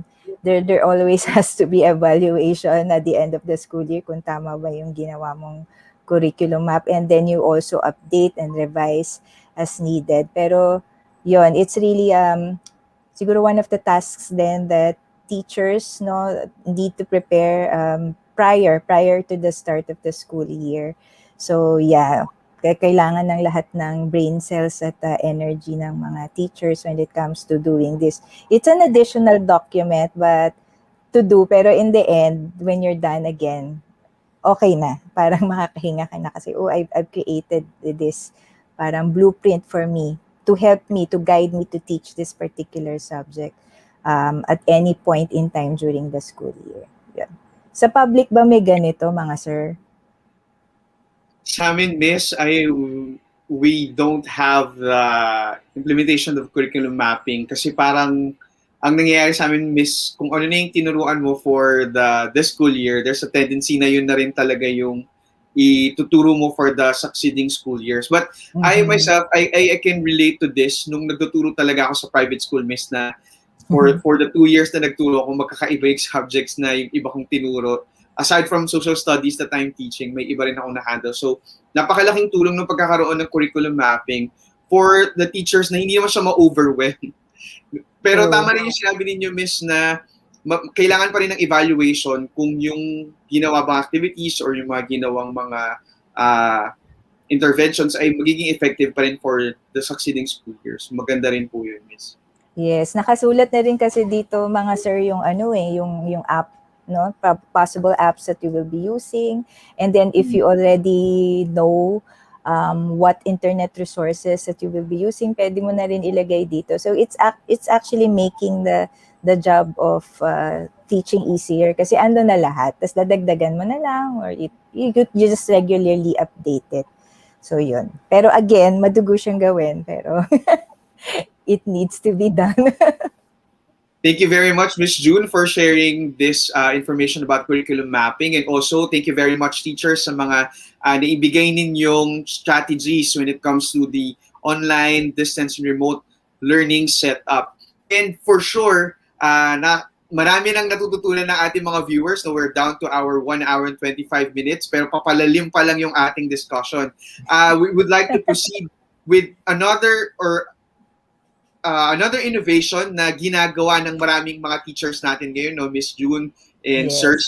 Hindi na lang sila gumagawa ng mga modules, hindi lang din sila gumagawa ng mga interactive activities, kundi gumagawa na rin sila ng mga YouTube video contents. Marami na rin sa ating mga teachers ang nagiging celebrity. Kasi technically, pag in-upload nila yan sa YouTube, marami nang pwedeng makakita niyan. So, nagiging content creators na rin sila technically. So, to give us some tips and tricks kung paano ka ba magiging effective na content creator, we have Sir Adrian that runs this channel, the Look Beyond the Classroom channel. So, to discuss about the creating content through videos, take it away, Sir Adrian. Thank you po. Kala nyo tapos na, no? Excited lang makinig Meron dito, pa, sir. no? Madami pa actually. Let's talk about creating content through videos. Kanina nung intro pala, napag-usapan na natin how do we make sure that actually mali. How do we allocate? When do we allocate our activities to synchronous or asynchronous? Saan ba pinakamaganda, no? Kasi actually, kung pipilitin natin lahat ng content natin sa curriculum natin, no? Kung pipilitin natin yan, magkasya sa lahat ng mga synchronous sessions natin, hindi po talaga matatapos. Hindi na matatapos yung pinlano ninyo for this quarter or maybe for the whole school year. So, dito na papasok yung creating of content through videos. Now, lagi namin ito nababanggit, no? When do we put or ano bang dapat natin ilagay or gawin in synchronous session at saka sa asynchronous session? So, magrarap ako ng mabilis, no? Eto na. So, when it comes to this one, synchronous activities, we have to make sure thought processing activities nandun, clarifications nandun, ano pa ba? Simple activities, no? For the students group activity, you put that in synchronous, no? Kasi ang priority natin doon is to keep our students engaged and make sure that they are still learning, that they're getting what you're teaching, the modules that you've prepared, and at the same time, don't forget yung SEL, socio-emotional learning. Cover pa rin yun dahil dahil ngayon nasa pandemya pa rin po tayo, kailangan pa rin natin to check, no, our students from time to time. Napunta naman tayo sa asynchronous. So kung ipipilit natin lahat ng lectures natin in synchronous activities, hindi po talaga matatapos. So that's why madami po nagiging instant content creators. Pero hindi siya madali, teachers, because you really have to put your time and effort in creating one. You know, I think as teachers, we really love to discuss. We really love to teach the details, no, and the technicalities of the things that we are teaching, no, yung lesson natin. So, dito pumapasok na we budget our allocated time with the students by creating videos, no. Itong mga videos ito ay magagamit at dapat ilagay in the asynchronous sessions of the students, no? For example, if you have a math lecture, you have to discuss, no? Pwedeng yung introduction, ilagay nyo sa synchronous. Pero yung kalalim-laliman nun, you put that in asynchronous. Wherein you would have to teach kung sanay tayo na nagla-lecture for 1 hour, 45 minutes, we can also do that in the recorded session. Yun nga lang iba, kailangan ng practice dito, kailangan ng outlining ng lesson, scripting kung gusto pa ninyo, and then a little bit of video editing because you really have to prepare it for your students. Kumbaga mararamdaman ninyo na kung yung mga module ninyo ay sapat na or kakailanganin pa ng additional or assistance, no, pagdating sa mga topics na itinuturo po ninyo. So, shout out po dyan sa mga nanonood po ngayon ng aking ka-YouTube Edu Creators. So, marami po tayong mga teachers ngayon na we are considering them already na Edu Creators because this time, it's about time that we create our content. In this way, sabihin na natin, balik tayo dun sa pagtuturo. For example, let's say I am a science teacher, and then let's say for this specific lesson, pwede nyo gawin per week, no? Kung yung buong week ninyo na lesson, pwede nyo na siya i-record, no? Kuhanan nyo yung sarili nyo. Pero kung medyo camera shy kayo, you can just use yung audio material, yung audio, yung boses ninyo, and then maybe make sure that you have your slide presentation with you to better guide them. So either or, kung hindi pa kayo ready for prime time na yung mukha ninyo yung ipakita ninyo, pwedeng audio recording. Itong mga to, makakatulong to for the students eh. Why? Because you will be assisting them towards individual learning, self-paced learning. That video will serve as their guide if they need to repeat it, if they need to review it, so they can just go back to the videos that you shared. So, babalik tayo ulit doon. How do we share them? Babalik tayo doon sa organization of files kanina, yung sharing, di ba? We put the files in, for example, Google Drive. So, makikita ninyo, kabuuan na siya, no? So, sa mga pinag-usapan natin kanina, medyo naging complex lang tayo dito because there's additional effort for us to create content. Now, for example, ang content natin ay yung lecture na gagawin natin for this lesson would be 1 hour long, no? 1 hour long. So, iisipin natin, 1 hour discussion. So, ready ba yung laptop ko? O ready ba yung aking cellphone? So, babalik tayo dun sa devices. No? Babalik tayo sa tools. No? Ready ba yung memory natin? What apps should we use to record? So, banggitin ko na, meron tayong Loom, tsaka Screencastify if you want to record your slide presentation together with your face na maliit na box, no? So, yun yung mga pwede nyong gamitin. Now, if it's 1 hour long, tanong ko po sa inyo, kapag nakita nyo po ang isang YouTube video na 1 hour, will you be able to finish it? Or may chances na baka hindi? Or depende sa interest nyo? Depende sa interest nyo. Same thing din with the students. You're not sure if if they are interested with yung current topic ninyo. So in that case, kung ang session ninyo, tansya-tansya na 1 hour kayong dadaldal in the video, syempre ano pa po yun, may mga onting cuts, no? So we have to learn a little bit of, cut and crop of some parts of the video. But if feeling niyo yung total time ng video niyo would be 1 hour or maybe 45 minutes, you can cut it, you can chunk it to how many parts.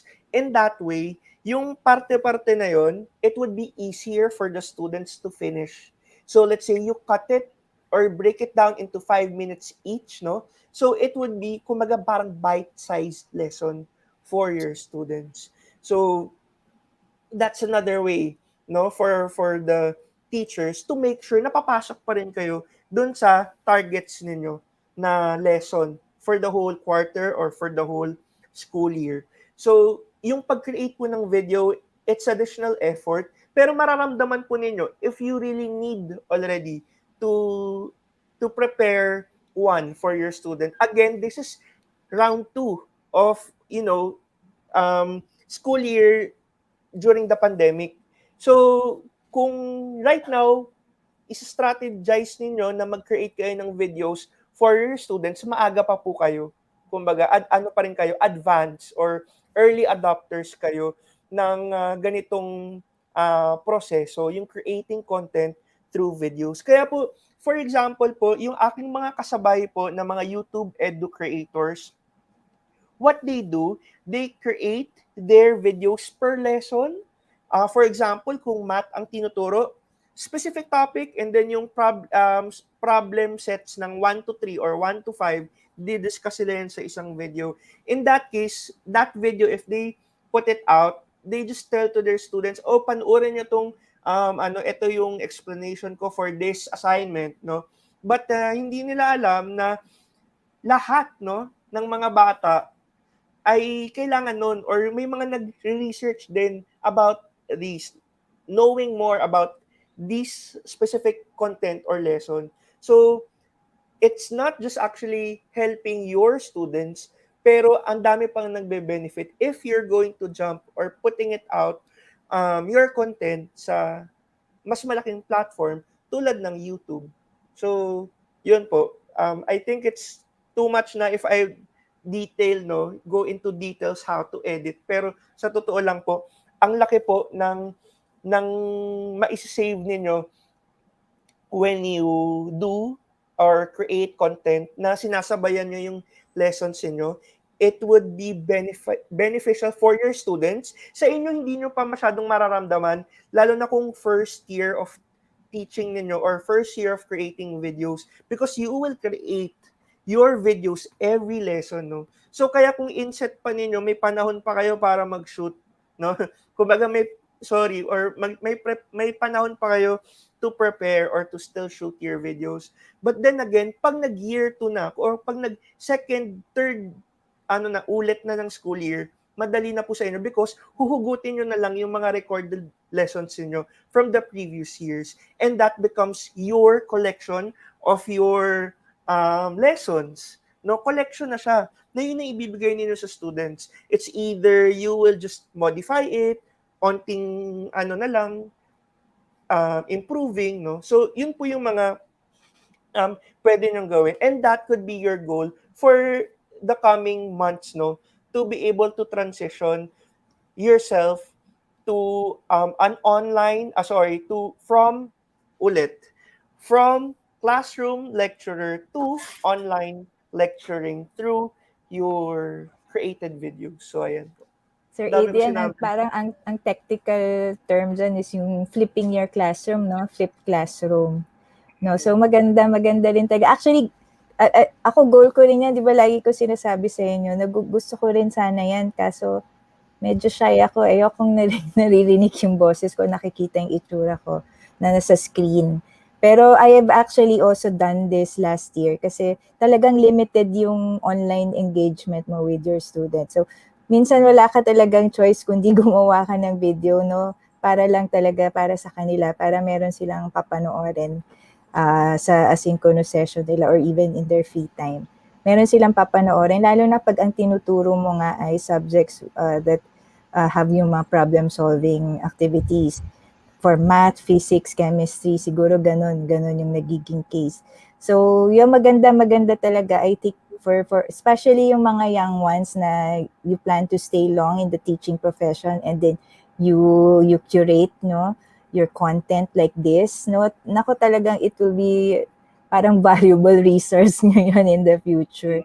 So yeah, start creating right now. And I'm actually also saying that to myself.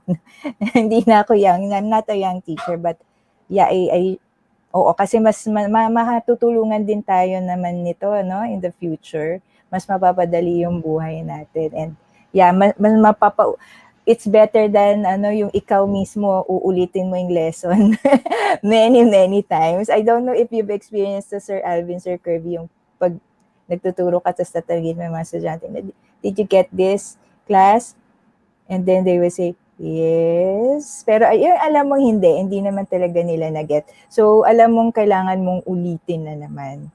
So, kung ayaw mong ulitin, and mawala ka ng energy, talagang magandang recorded para your students can just pause, no, at certain parts. Tapos they can try it out themselves or whatever it is. And maski hindi lang sa math, they would have time to process, nakapause ka. Tapos pag okay na, go na ulit. So maganda talaga. It's really good idea, Sir Adrian, yung content creation through videos. Yeah. Yes, Sir Kirby.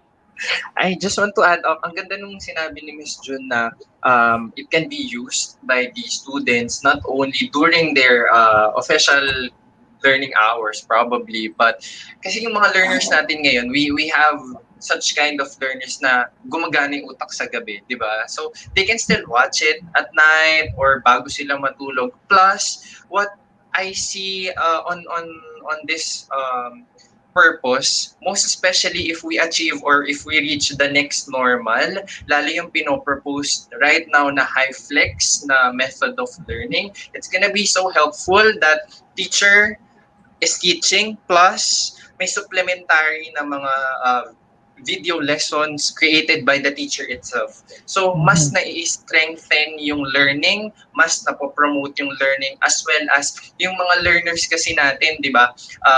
They are exposed, they are, sanay sa mga videos, sa mga visuals, sa mga napapanood, mga ganyan. So, it's gonna be their comfort zone. It's their happy zone. It's their preference. It's gonna be their default once we achieve or once we are in the next normal, plus if ever na ma-experience din natin yung high flex learning. Yun lang po. Tama Thank yun, you very sir. much, Sir Kirby and Miss June and Sir Adrian and Sir Joel for your ideas about content creation. So ako po talaga, I'm a big fan of YouTube, although hindi naman ako content creator, pero during my free time, I really want to watch different videos sa YouTube. It can be about financial topics, health, and history.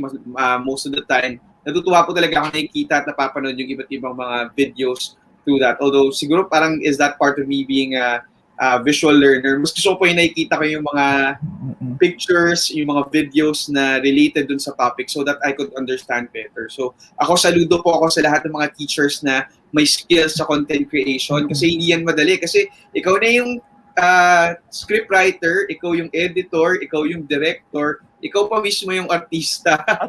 So that's really challenging, but I applaud these teachers because it just shows that they enjoy this process and Saludo. teachers ma-motivate to do that in the future. So this time around, teachers will proceed with discussing about the different teacher-student etiquette. Ano ba, Sir Adrian? Ayan. Ito, napaka-challenging nito kasi lalo na yung mga kinakailangang may correspondence kayo 24/7, di ba, Miss June, Sir Adrian, Sir Kirby, Sir Joel, yung wala nang oras yung communication niyo. Even, this is not to put in a bad light, kahit yung parents natin, minsan siguro dahil busy sa trabaho during the day, gabi mo na sila nakakausap. So, we'll discuss now what are the different etiquettes that we need to somehow implement in our classrooms in the upcoming school year, lalo na naranasan na natin to in the previous school year. Any ideas about this, teachers? Ang naisip ko dito, sir, yung yung working hours natin. Actually, wala na, no? Wala na working hours.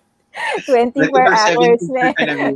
Di ba? Oo, 24/7 eh. Pero ito, sinabi ko lang to sa advisory class ko. Sabi ko, since ako advisor nyo, it's fine. It's fine if you message me anytime. Pero kung kunwari, subject teacher nyo, gagawin nyo to, wag naman. Sabi ko, sa akin, okay, I sinasabi ko na sa inyo ngayon, it's fine with me. Pero sa subject teachers nyo, respect nyo naman yung working hours. Kasi syempre, ang teachers sa papagod din naman, no? tao lang napapagod din. So dapat, parang puso napagod. So napapagod din. So malaking bagay yung i-observe natin yon, no, yung working hours. So kung yung tanong mo ay hindi naman napaka-importante, so na pwede namang bukas na lang, edi bukas mo na lang itanong, no? You don't have to ask. Ang mga bata ngayon kasi late na sila, no? Sanay sila, iba yung waking hours nila, no? So tulog na siguro tayo, sila gising na gising pa. Siguro may naisip na kailangan itatanong right away. So dapat, sabi ko sa, naman, isipin nyo rin naman na baka yung teacher nagpapahinga na. So kung pwedeng ipagpaliban na. No, yun ang isa sa mga naisip ko. I'm sure meron pa kayong naisip, mga sir. Sa akin naman, Miss, Ako. yung idea ko dyan, sorry sir, yung siguro sa amin kasi may mga chances na sa gabi lang sila mayroong internet, sa gabi lang sila may signal, sa gabi lang sila may phone. Sabi ko na lang, kung kailangan yung i-message ako ng ganong oras, sige, send the message, but don't expect an instant reply. Because most likely, I'm Yes. already resting or I'm doing other things. Just keep in mind na I will respond to your message or to your inquiry in the proper time. So kung gabi mo man siya mabasa ulit, it's fine with me kasi pwede naman tayong magtuloy pa rin ng correspondence. As long as you were able to do the activities, I was able to give you the idea, okay lang yun na medyo maliit ka lang ng konti. So yun na lang yung parang nakita kong ano doon, Miss. Parang Compromise. Para maging okay. Yes, Sir Adrian. Ako, when it comes to this one is as teachers, no, presenting ourselves sa ating mga estudyante. I think it's really important, no, that we how do I say it? Teka, kailangan ako dito eh. We have to make sure. Yes, we have to make sure that when you already turn on your camera and start the session with your students, you have to be presentable. Because yun din yung hinihingi natin sa kanila, di ba? So we have to be good role models to our students. We know we're at home, di ba?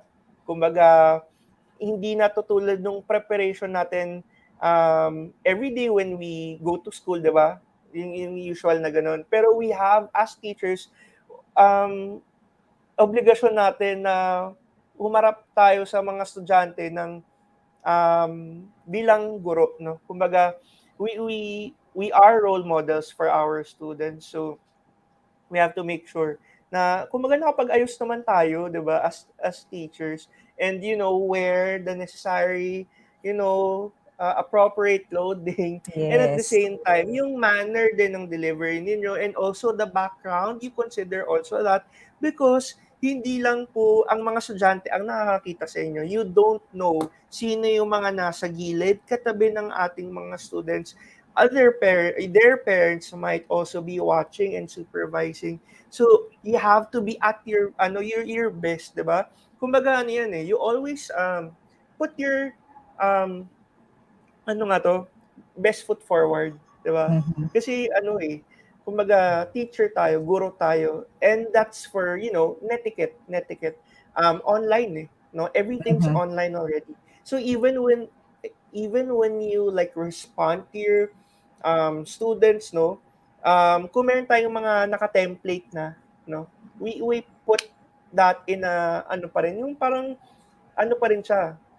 Syempre tatagalog naman tayo, 'di ba? Kumbaga, so kung ano yung mga kailangan, pero meron din tayong we can already set like templates already as an answer for our students. Lalo na po doon sa mga ulit na mga tanong, no, or yung mga recurring questions, like yung mga, let's say, procedures, guidelines, diba, yung mga ganon.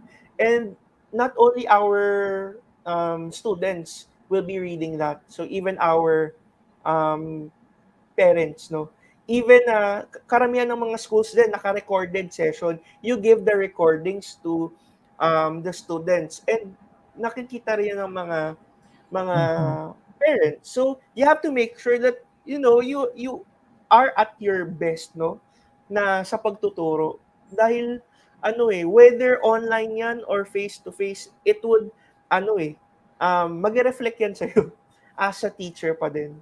So, yun po ang take ko on teacher-student netiquette. Sir Kirby. And sir, just a little bit of addition. Na-inspire ako dun sa sinabi ni Sir Adrian. It's just that regardless kung marami man, I mean, in our situation right now, online distance learning, regardless sa dami ng inaaral natin na tools, na instructional material, teacher is still the best instructional material. Kasi kahit naman ang dami nating pasabog na mga tools, mga presentations, if sa atin pa lang, tayo pa lang mismo is hindi na tayo masaya panoorin, hindi tayo maayos tignan, it can be a distraction to the learners. Teachers doesn't have to be like Piolo or ano ba, Bea Alonso. Hindi naman, hindi required. It's just that what Sir Adrian is telling is, at least be conscious, be aware of how you look. Like for example, kay Sir Alvin, si Sir, ang daming books sa likod. O, di ba, as simple as that, pwede mong ma-inspire yung student na, para maging kasing galing ko si Sir Alvin, kailangan tumagbasa ng marami. Ako? Blooming. Opo, yan. Yan. So mga, tama din yung sinabi ni Sir. But as an addition to teacher-student netiquette, since mag-i-start tayo ng panibagong school year, I think it's also the best time to teach and enlighten the learners how to properly communicate with teachers. For example, this is the first time na makikipag-communicate sila. Instead of just mentioning or sending a message, Sir, iintahin ka ninyang mag-reply. I hope the student would understand that it's so nakaka-anxious siya for us teachers. Because yung nature ng mga teachers ngayon kasi di ba very caring na masyado ng concern sa student. We can't deny that. Pero yung imagine magsisend yung student ng sir o kaya ma'am, tapos wala nang message after, it gives us a different kind of impression na probably this student is in danger or something, mga ganun. So if we can educate the learners to properly send a message. For example, hi sir, I'm Curvy from specify yung section since bago nga lang din mag-start tayo ng panibagong school year, then tell already your message, then your concern. Yung mga simple gestures in terms of sending a message, di ba? Kasi minsan, for example, not introducing yourself, sino ba to? O tas ang pangalan niya, iba pa, or probably first name lang, di ba? Very masyadong nag-i-explore yung mga learners natin. So, I think that can also help everybody to be at peace or to maintain yung respect sa bawat isa. Tama yun, Sir Kirby. Tsaka yung mga for the students, wag sanang gagawin parang chat box yung email, ano? Kasi tama yun. Yung kunwari nakalagay lang sir, tas email pa nilagay, ano? Parang, anong gusto mong sabihin? So yeah, I agree with Sir Kirby. Dapat talaga yung mga, may mga ka-template na email correspondence with the teachers, ano, na and all na dapat naka-integrate doon sa template na yun yung pagiging respectful, ano, at all times, maski anong pa yung tatanungin ng bata sa teacher. So dapat ganun lang talaga. And wag naman din gawing nobela kasi email is supposed to be just really short. No, short and sweet lang siya, concise lang siya dapat. So ganun din, matuto ang mga estudyante natin at tayo rin, no, when we correspond also with our co-teachers, with the admin, dapat ganun din, we extend the same. Parang professional pa rin yung dating natin at hindi parang sa chat lang, ano. Yes. Kaya, and meron tayong email etiquette na sinasabi. Yes, so, tama. Na-apply natin both teachers and students. And well, hindi lang naman sa atin, syempre pati yung mga nagtatrabaho din, yung parents, ganun din. May email etiquette talaga na sinusunod din eh. Tama yun, Sir Joel. Tsaka isa pa, sir, na gusto kong idagdag doon sa correspondence is yung pag-acknowledge ng mga emails. No, so regardless of who the email came from, maganda na we always acknowledge. No, we just a simple siguro noted with thanks. Okay na yun kay saying wala, because it's, if I was the one sending na email, gusto ko alam ko kung nabasa na ba nung pinagdalahan ko ng email yung message ko or not. So just a simple acknowledgement email would suffice. So yun din sinasabi ko rin nga sa mga estudyante na always acknowledge, kunwari if your professor or your teacher sent you an email or maski ba private message yan via Facebook, kung pwede, maganda if you acknowledge like, this is noted po sir or ma'am, thank you very much. So something like that, no? Always acknowledge para alam natin, natanggap niya na, hindi magwa-wonder si teacher or si student kung natanggap na ba nung pinagdalhan. Yun na, I think that's proper. Ayan. Sir Adrian, ano yan? Meron ka? Ayan, si Ma'am Glad. Wow. So nakalagay from Miss Glad, usually students borrow their teacher's confidence until they develop their unshakable confidence in themselves. Wow. Wow, ang ganda naman Hindi ka yan. papasok yung pagiging role model ng mga teachers, no? Yes. Maybe teachers when it comes to Oo. their learners. Tama yung nabanggit din ni Sir Kirby kanina. Tama Dagdag ko lang po yan. dun sa proper correspondence na nabanggit po ninyo, no? It will somehow show the professionalism among colleagues. And early as now, yung mga bata, natuturuan na natin sila how to be professional when it comes to handling communication in the different mediums. Kung yung totoo yun, Miss, no, na pag hindi nag-acknowledge ng emails, ako talaga, I tend to be also anxious sa ganun, Sir Kirby, na parang, ano ba, nabasa na kaya niya yung email ko? Hindi ba? Compared to using other platforms like Messenger or Hangouts, doon makikita mo kung nasino hindi. But if you're using the email medium, yun yung mahirap. Kaya dapat nasasanay din. Tama yung sabi niyo, Ms. June, that our students get used to acknowledging the emails that they are receiving on their end. Tama po. Yes. Correct. Yes. Kasi yun din yung ginagawa ko nung nag-orient ako minsan using Google Gmail, sinasabi ko rin na always reply. Yeah. Acknowledge nyo yung email para at least alam ni sender na natanggap yung email or nabasa na yung email. And syempre, may proper salutation din dun sa, kung magre-reply ka, may proper salutation dun sa nag-email para at least, sabi nga, be professional naman. Yes. Sige, officer, noted na lang. Wala kami tayong noted. Diba? Nag-respond. Yes, sir. So, sa mga teachers po or sa mga nanonood po ngayon, o kung napapaisip kayo, it's never too late, diba? So, we can modify our practices. We can also do this and teach this with our students or kung sino pa po, whether kung ibang profession po kayo, you can still implement this, no? What else? So that's under ayun nga yung send ng email, ayan. The other one, posting on social media. I think this is isa sa mga huli na natin to na mga discussion, posting on social media.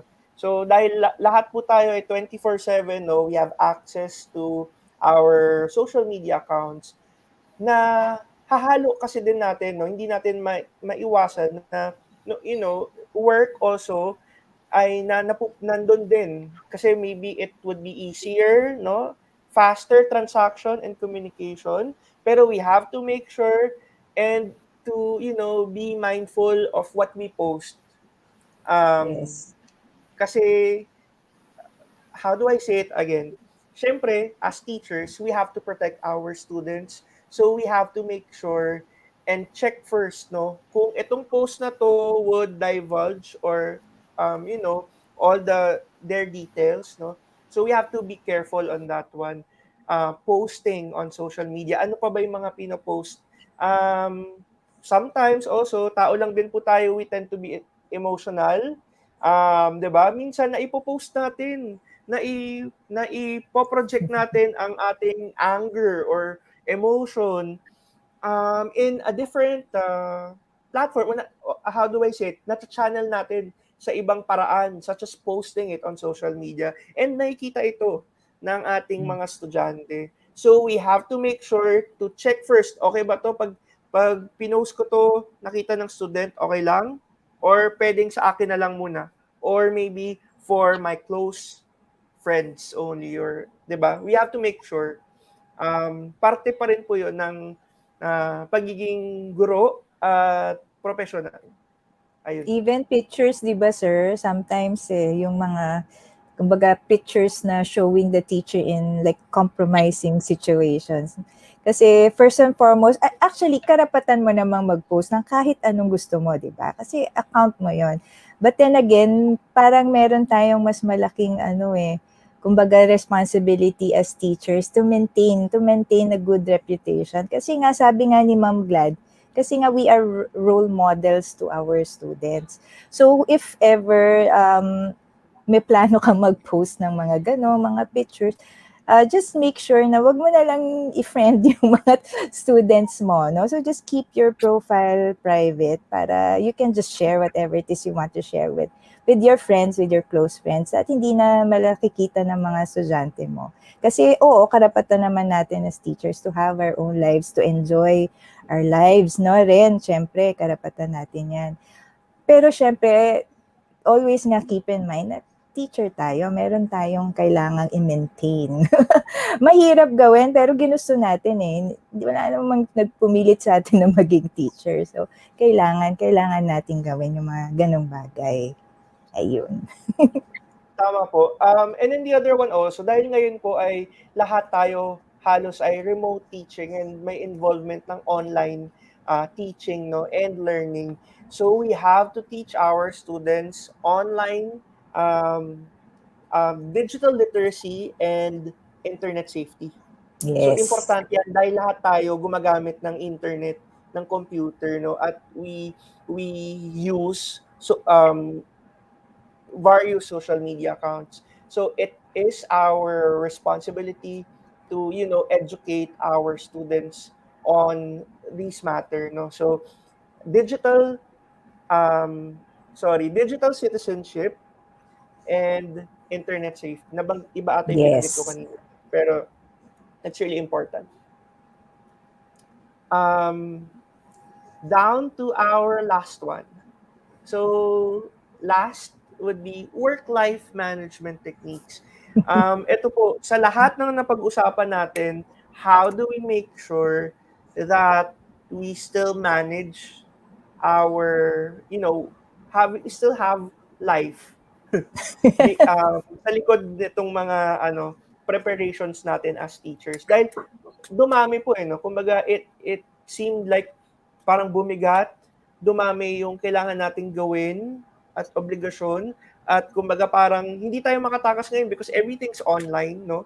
Kahit mag-sick leave tayo, parang hindi siya Wala nang sick considered. leave.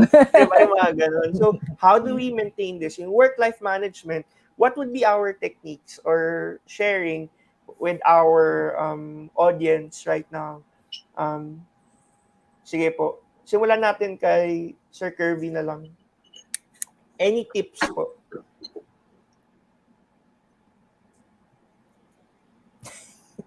Ay. Hindi ata narinig ni Sir.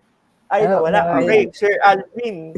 Okay, sir. Siguro for me, one advice I would get to my fellow teachers, my colleagues, na this is what I always say even to my friends. It's important and it's okay to take a rest. Minsan, no matter how we want to be perfect and no matter how we want to be good with what we do, nagkakaroon kasi ng epekto din yan sa pagkatao natin or sa health natin particularly.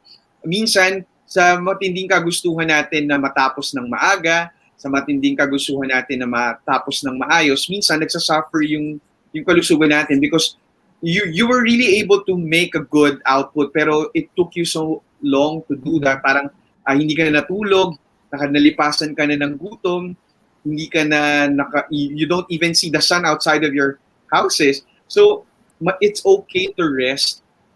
We just need to find the perfect balance with it. Yun siguro yung challenge, no, sa pagiging teacher or even in becoming a professional, to find the perfect balance between work and life. Na jeopardize nga ngayon dahil sa sitwasyon na to, and for sure sa ibang fields dahil sila ay naka-work from home pa rin, so nararanasan din nila ito.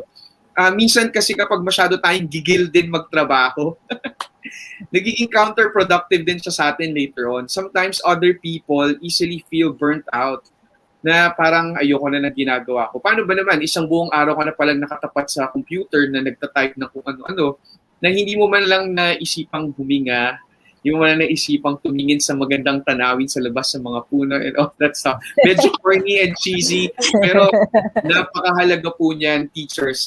Hindi lang sa ating teachers, kundi sa lahat na nagtatrabaho. Mahalaga pong magpahinga. Kasi kung hindi ka rin magpapahinga, gaya ng sabi ko kanina, ulit po ako, counterproductive din yan. Magsasuffer din ang health mo. And then kapag nag-suffer yung health mo, hindi mo na magagampanan yung mga duties and responsibilities mo later on. So sa nagsimula yun? Sa overwork, sa burnt out, sa pag-burn out ng sarili mo sa trabaho. So it's really okay to rest, take it easy, and find time to still enjoy life outside of your work as best and as much as you can. Yes. Pero, sorry teachers, huling dagdag na, hindi naman pwedeng puro rest ka na lang palagi. Yung hindi mo na ginawa yung duties and responsibilities mo, of course, meron na namang consequence yan. Na syempre, pwede ka na matanggal sa trabaho or mawala na yung source of yung source of income mo. So, kailangan talaga balance lang. Sabi nga sa Avatar na series, kailangan may balance sa mundo. Yes, balance. Tama yan. Dagdag ko lang din so tama yun, yung rest, no? Pag humarap tayo sa mga estudyante natin na hindi tayo nakapag-prepare, it's really obvious now na yung sa online world, it's really obvious kapag hindi tayo nakapag-prepare at nararamdaman din yun ng mga bata kung hindi masyado nakapag-prepare si ma'am or yes. So nararamdaman nila yon sa online, for example, if you're using Google Meet or Zoom, kung dinadaya nyo yung preps nyo, o papanood na lang ng video for all throughout the synchronous session, sayang yung mga ganun. So yun, anyway, Tama. that's my kanina. Miss June, kayo po, work-life management technique. Diba sabi ko nga wala kang karapatang magsalita tungkol sa... Well, actually ako naman, pag trabaho, no, pagka working hours, trabaho tayo. Tsaka ako, minsan meron din akong yung pag sinisipag ako, kailangan talaga tapusin ko na lahat. Pero may days din naman ako na parang ayokong gumalaw, ayokong magtrabaho ngayon. Pero, hinahayaan ko lang ang sarili ko pag ganun ang nararamdaman ko, hindi ko na fino-force. I don't force myself. Kasi kung i-force ko yung sarili ko, wala rin namang quality yung magagawa ko. So, pag ganun ako, yung parang walang gagawin, I just let myself be. I watch Netflix, a lot of K-drama sa Netflix kasi yun talaga yung stress reliever ko. Lumalabas ako, nilalaro ko yung mga pets ko. So I just find depende sa tao, no, kung ano yung nakakapag-relax sa'yo. Gawin mo yun. Lalo na importante yan ngayong online ang ating modality o sa mga ibang teachers. Kasi mas nakakapagod ang online. No, let's face it, mas nakakapagod talaga siya all around. So, doble-doble siguro yung pagod sa katawan, sa mata, lahat nakakapagod. So, talagang we really need to find time and we really need to find an activity that helps us to rest and get back in the zone kasi gagawin mo rin naman over and over again. So, dapat, yun nga, there's a break, there's a time for work, there's a time for life. Kasi, ang teacher may buhay din naman, no? Hindi lang naman tayo teacher all throughout. So, yun lang. Just find the one thing that relaxes you, that gives you back the energy that you lost, no? Parang you have renewed energy for your students, no? And again, the next day. Ganun lang. Thank you. Well, Sir Kirby. Sige, Sir Joel. Well, for me, kasi actually hindi naman ako teacher, pero I'm part of the school. Pero yun nga, I'm on the administration side. Pero still, kung oras ng trabaho. Well, ako ang nasa technical side, ako ang nasa IT administrator nga. So, I see to it na lahat ng sistema na tumatakbo is nasa kondisyon or nasa state of nasa state of yung production ng system na yon, or yung process ng system na yun is tumatakbo kahit natutulog ka or wala ka sa school, still tumatakbo siya dahil minamanage mo ng maayos. So doon naman sa sinasabi na give time naman sa sarili mo, tama yung sinasabi ni Miss June, maghanap ka ng ikalalakas mo para sa next day mo, di ba? So ako, syempre pag uwi ko sa bahay, gusto ko sa bahay lang talaga ako. I mean, walang trabaho, quality time. Quality time para sa family. Yun ang inaano ko, lalo na pag weekend. I see to it na pag ang weekend ko dedicated sa quality time para sa family. Yan. Sir Tama Kirby. yan. Ayan po. Sorry, nawala kanina. But natutuwa po ako kasi I get to learn from Miss June, Sir Joel, na, di ba, mas marami nga silang responsibility because aside from being a teacher, they're also a parent, right, Miss and Sir? So, nakaka-inspire kasi they can still manage, they can still balance everything. In my case, ako kahit single person ako, I always remind myself that I'm not Sir Curvy 24/7. I make sure na si Sir Curvy ay nagiging curvy as anak, curvy as kapatid that has his responsibilities at home.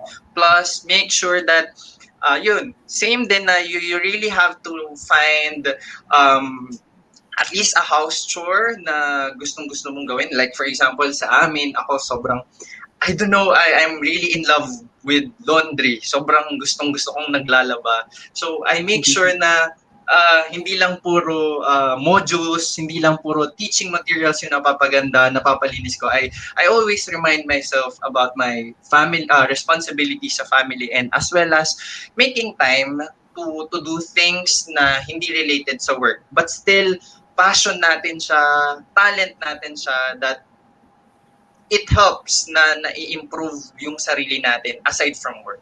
Kumbaga, hindi pwedeng work lang yung isang buong araw mo. There should be for family, for yourself, and for other passion. Kasi pag puro work lang, mamamatay yung mga passion natin, yung mga talent natin, di ba? Then, wala na, hindi na natin matutuloy. So, yun po. Gusto kong i-invite si Sir Kirby dito sa bahay namin. Maraming laundry dito. Sige, miss. Sige po. I find joy in doing the laundry talaga. Oh, ma. Ikaw rin magsiklop, ha? Papila ko, Ikaw ang next sa akin.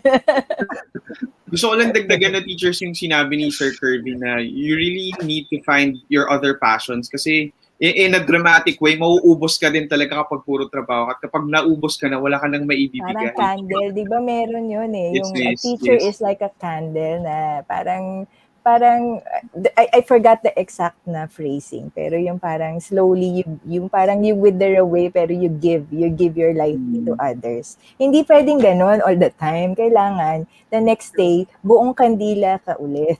Di ba? Para you will be able to give more light to everyone, no? Mas marami pa. Yun. That's true. Yes. Sir Adrian? Ako naman, so from last year, no, kasi nagbago yung ating yung ating playing field, no, as professionals last year, no, when we transition to everything online. So last year, no, nagkaroon din ako ng yung mixed up yung aking body clock, no. So nagre-reflect kasi yun eh. So if you sleep super late or umaga na, nakaka-apekto yun towards your productivity, finishing your tasks, doing more, no? Kasi late ka na nagigising, wala ka na natatapos, and even your eating habits nagbabago, no? So, again, with all the responsibilities that we have and to deliver sa online world, one technique that I could share in work-life management, I think this is for work, no?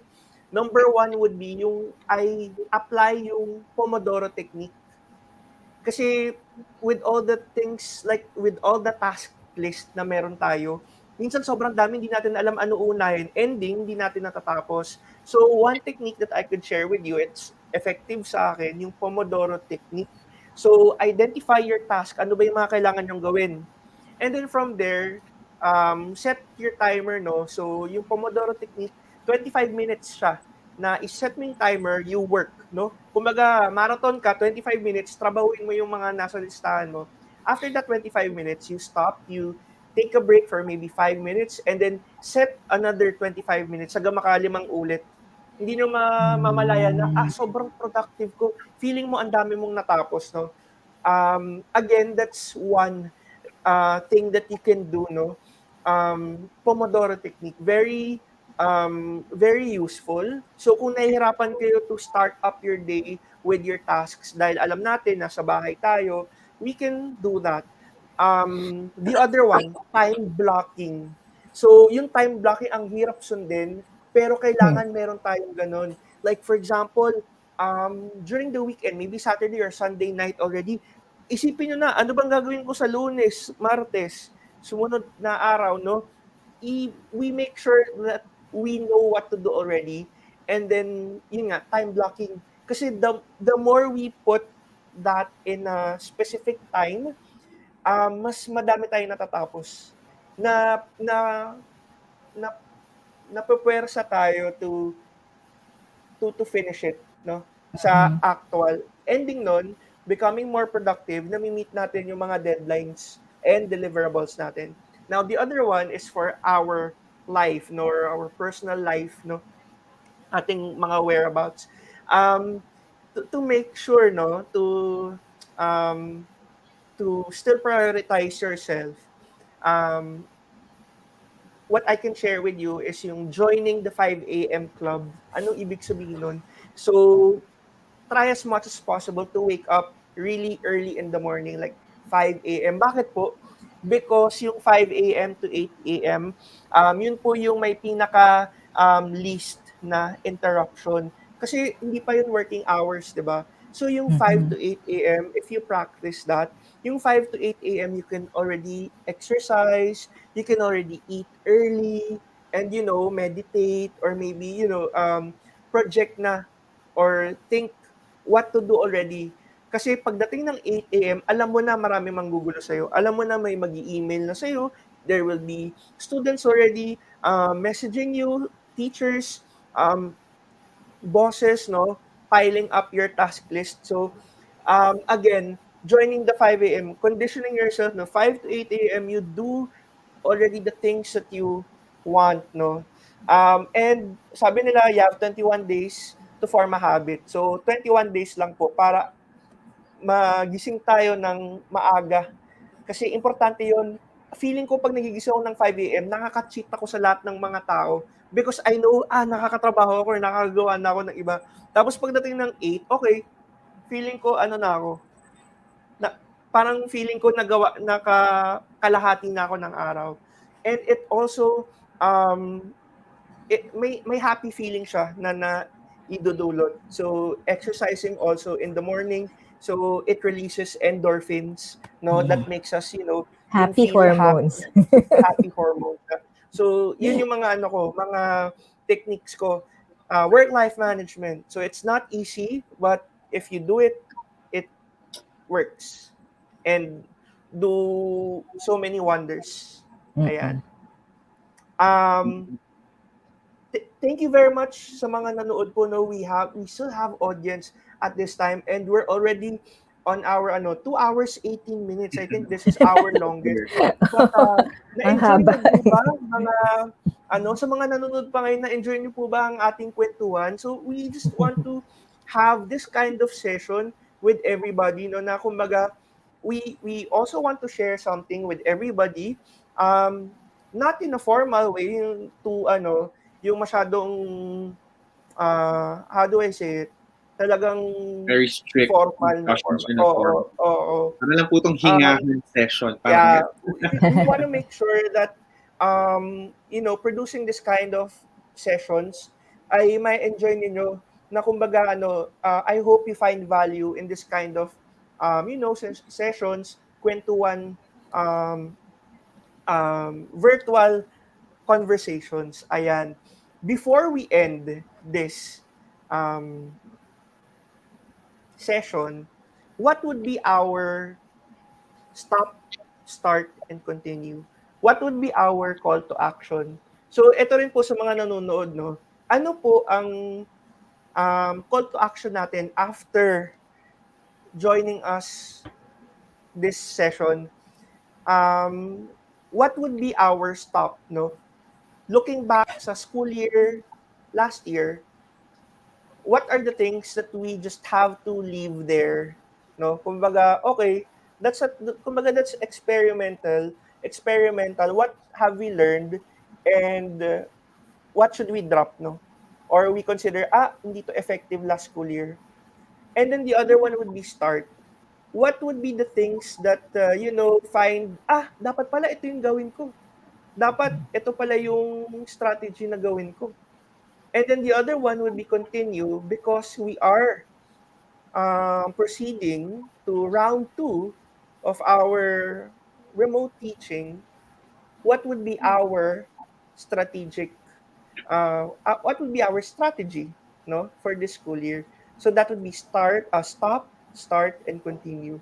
Sir Alvin, kayo, what would be your stop, start, and continue before we end this? Sir, being put on the spot. Pero siguro stop, para sa akin, stop cramming. Start managing your time well and continue to be good to others. Siguro yun yung sa akin. Wow. It pays to be good. Yes, sir. Always. Copy paste. Copy paste ako. Miss June, kayo po. Ayan.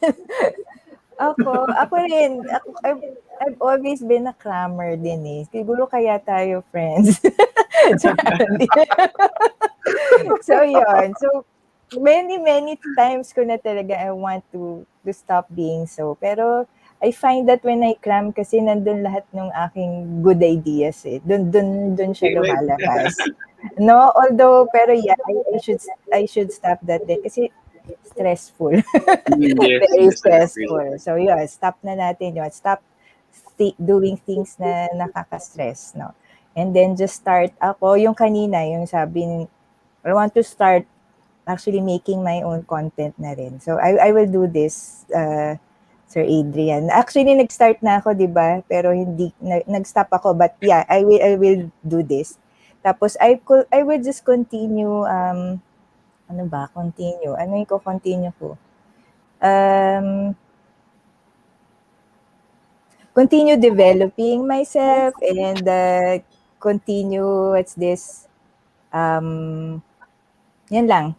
I won't let aging stop me from developing myself. Yun lang. Wow. Yun. Grabe. Sir Joel, kayo po. Well, sa akin kasi, yun nga, sabi ni Miss June walang stress. Stop na yung stress. Kasi, una-una yung stress, nakakatanda yan. True. And then, siguro, yun, sabi mo rin, Sir Adrian, gumising ng maaga. Well, actually, pinapractice ko talaga yan. Medyo, may ilang buwan na rin. Maagang gumising. Well, ang exercise ko, magwalis, maglinis sa labas, maglinis ng sasakyan. And then, yung continue learning. Kasi actually, bilang IT administrator, hindi lang naman basta nakaupo lang din doon sa office, kundi mas maganda sigurong nag-explore ka kung ano pa yung possible na pwede nating i-eco-train doon sa teachers. Well, ako, bilang administrator, gusto ko rin kasi na may natututunan din ako, and yung natutunan ko, gusto kong i-share. Hindi lang sa teachers, kundi kung pwede nga, pati sa students i-share ko. Pero medyo malalim kasi bilang technical person, medyo malalim yun eh. Pero yun nga, sa mga teachers, pwede ko naman ma-share kung ano man yung natutunan ko na alam kong magagamit nila sa pagtuturo. Yun. Thank you po, Sir Joel. Sir Kirby. Ayan po, for me, stop worrying. Stop worrying that I may not be good, I may not be enough, hindi ko kaya. So stop worrying and start doing. like literal na start, whatever it is, like waking up early, workout, learning new tools, yung mga materials natin, just start doing it and continue learning. So whatever it is, whether that's failure, whether that's new venture or new techniques, just continue to learn, because even if magkamali ka, it's still a learning experience, and teacher should be a lifelong learner. As a teacher, we should always learn, hindi pwedeng titigil. And as a person, we should always be a work in progress. Magkamali man tayo ngayon, the next day bangon, matuto, Mhm. and continue to be excellent. Choose to be excellent. Yun lang po. Mhm. Nice. Thank you, Sir Kirby. Sir Nag-iisip Adrian. ako eh. Nag-iisip ako ang Ganda nito, stop. sir. I want to think about this every day. Parang gusto ko na siyang i-incorporate. What would I start today with? Yeah. Ganda Ang nito. ganda, no? At the end of the day, no? Reflection. Totoo po yan. Ako naman yung stop ko would be, I would stop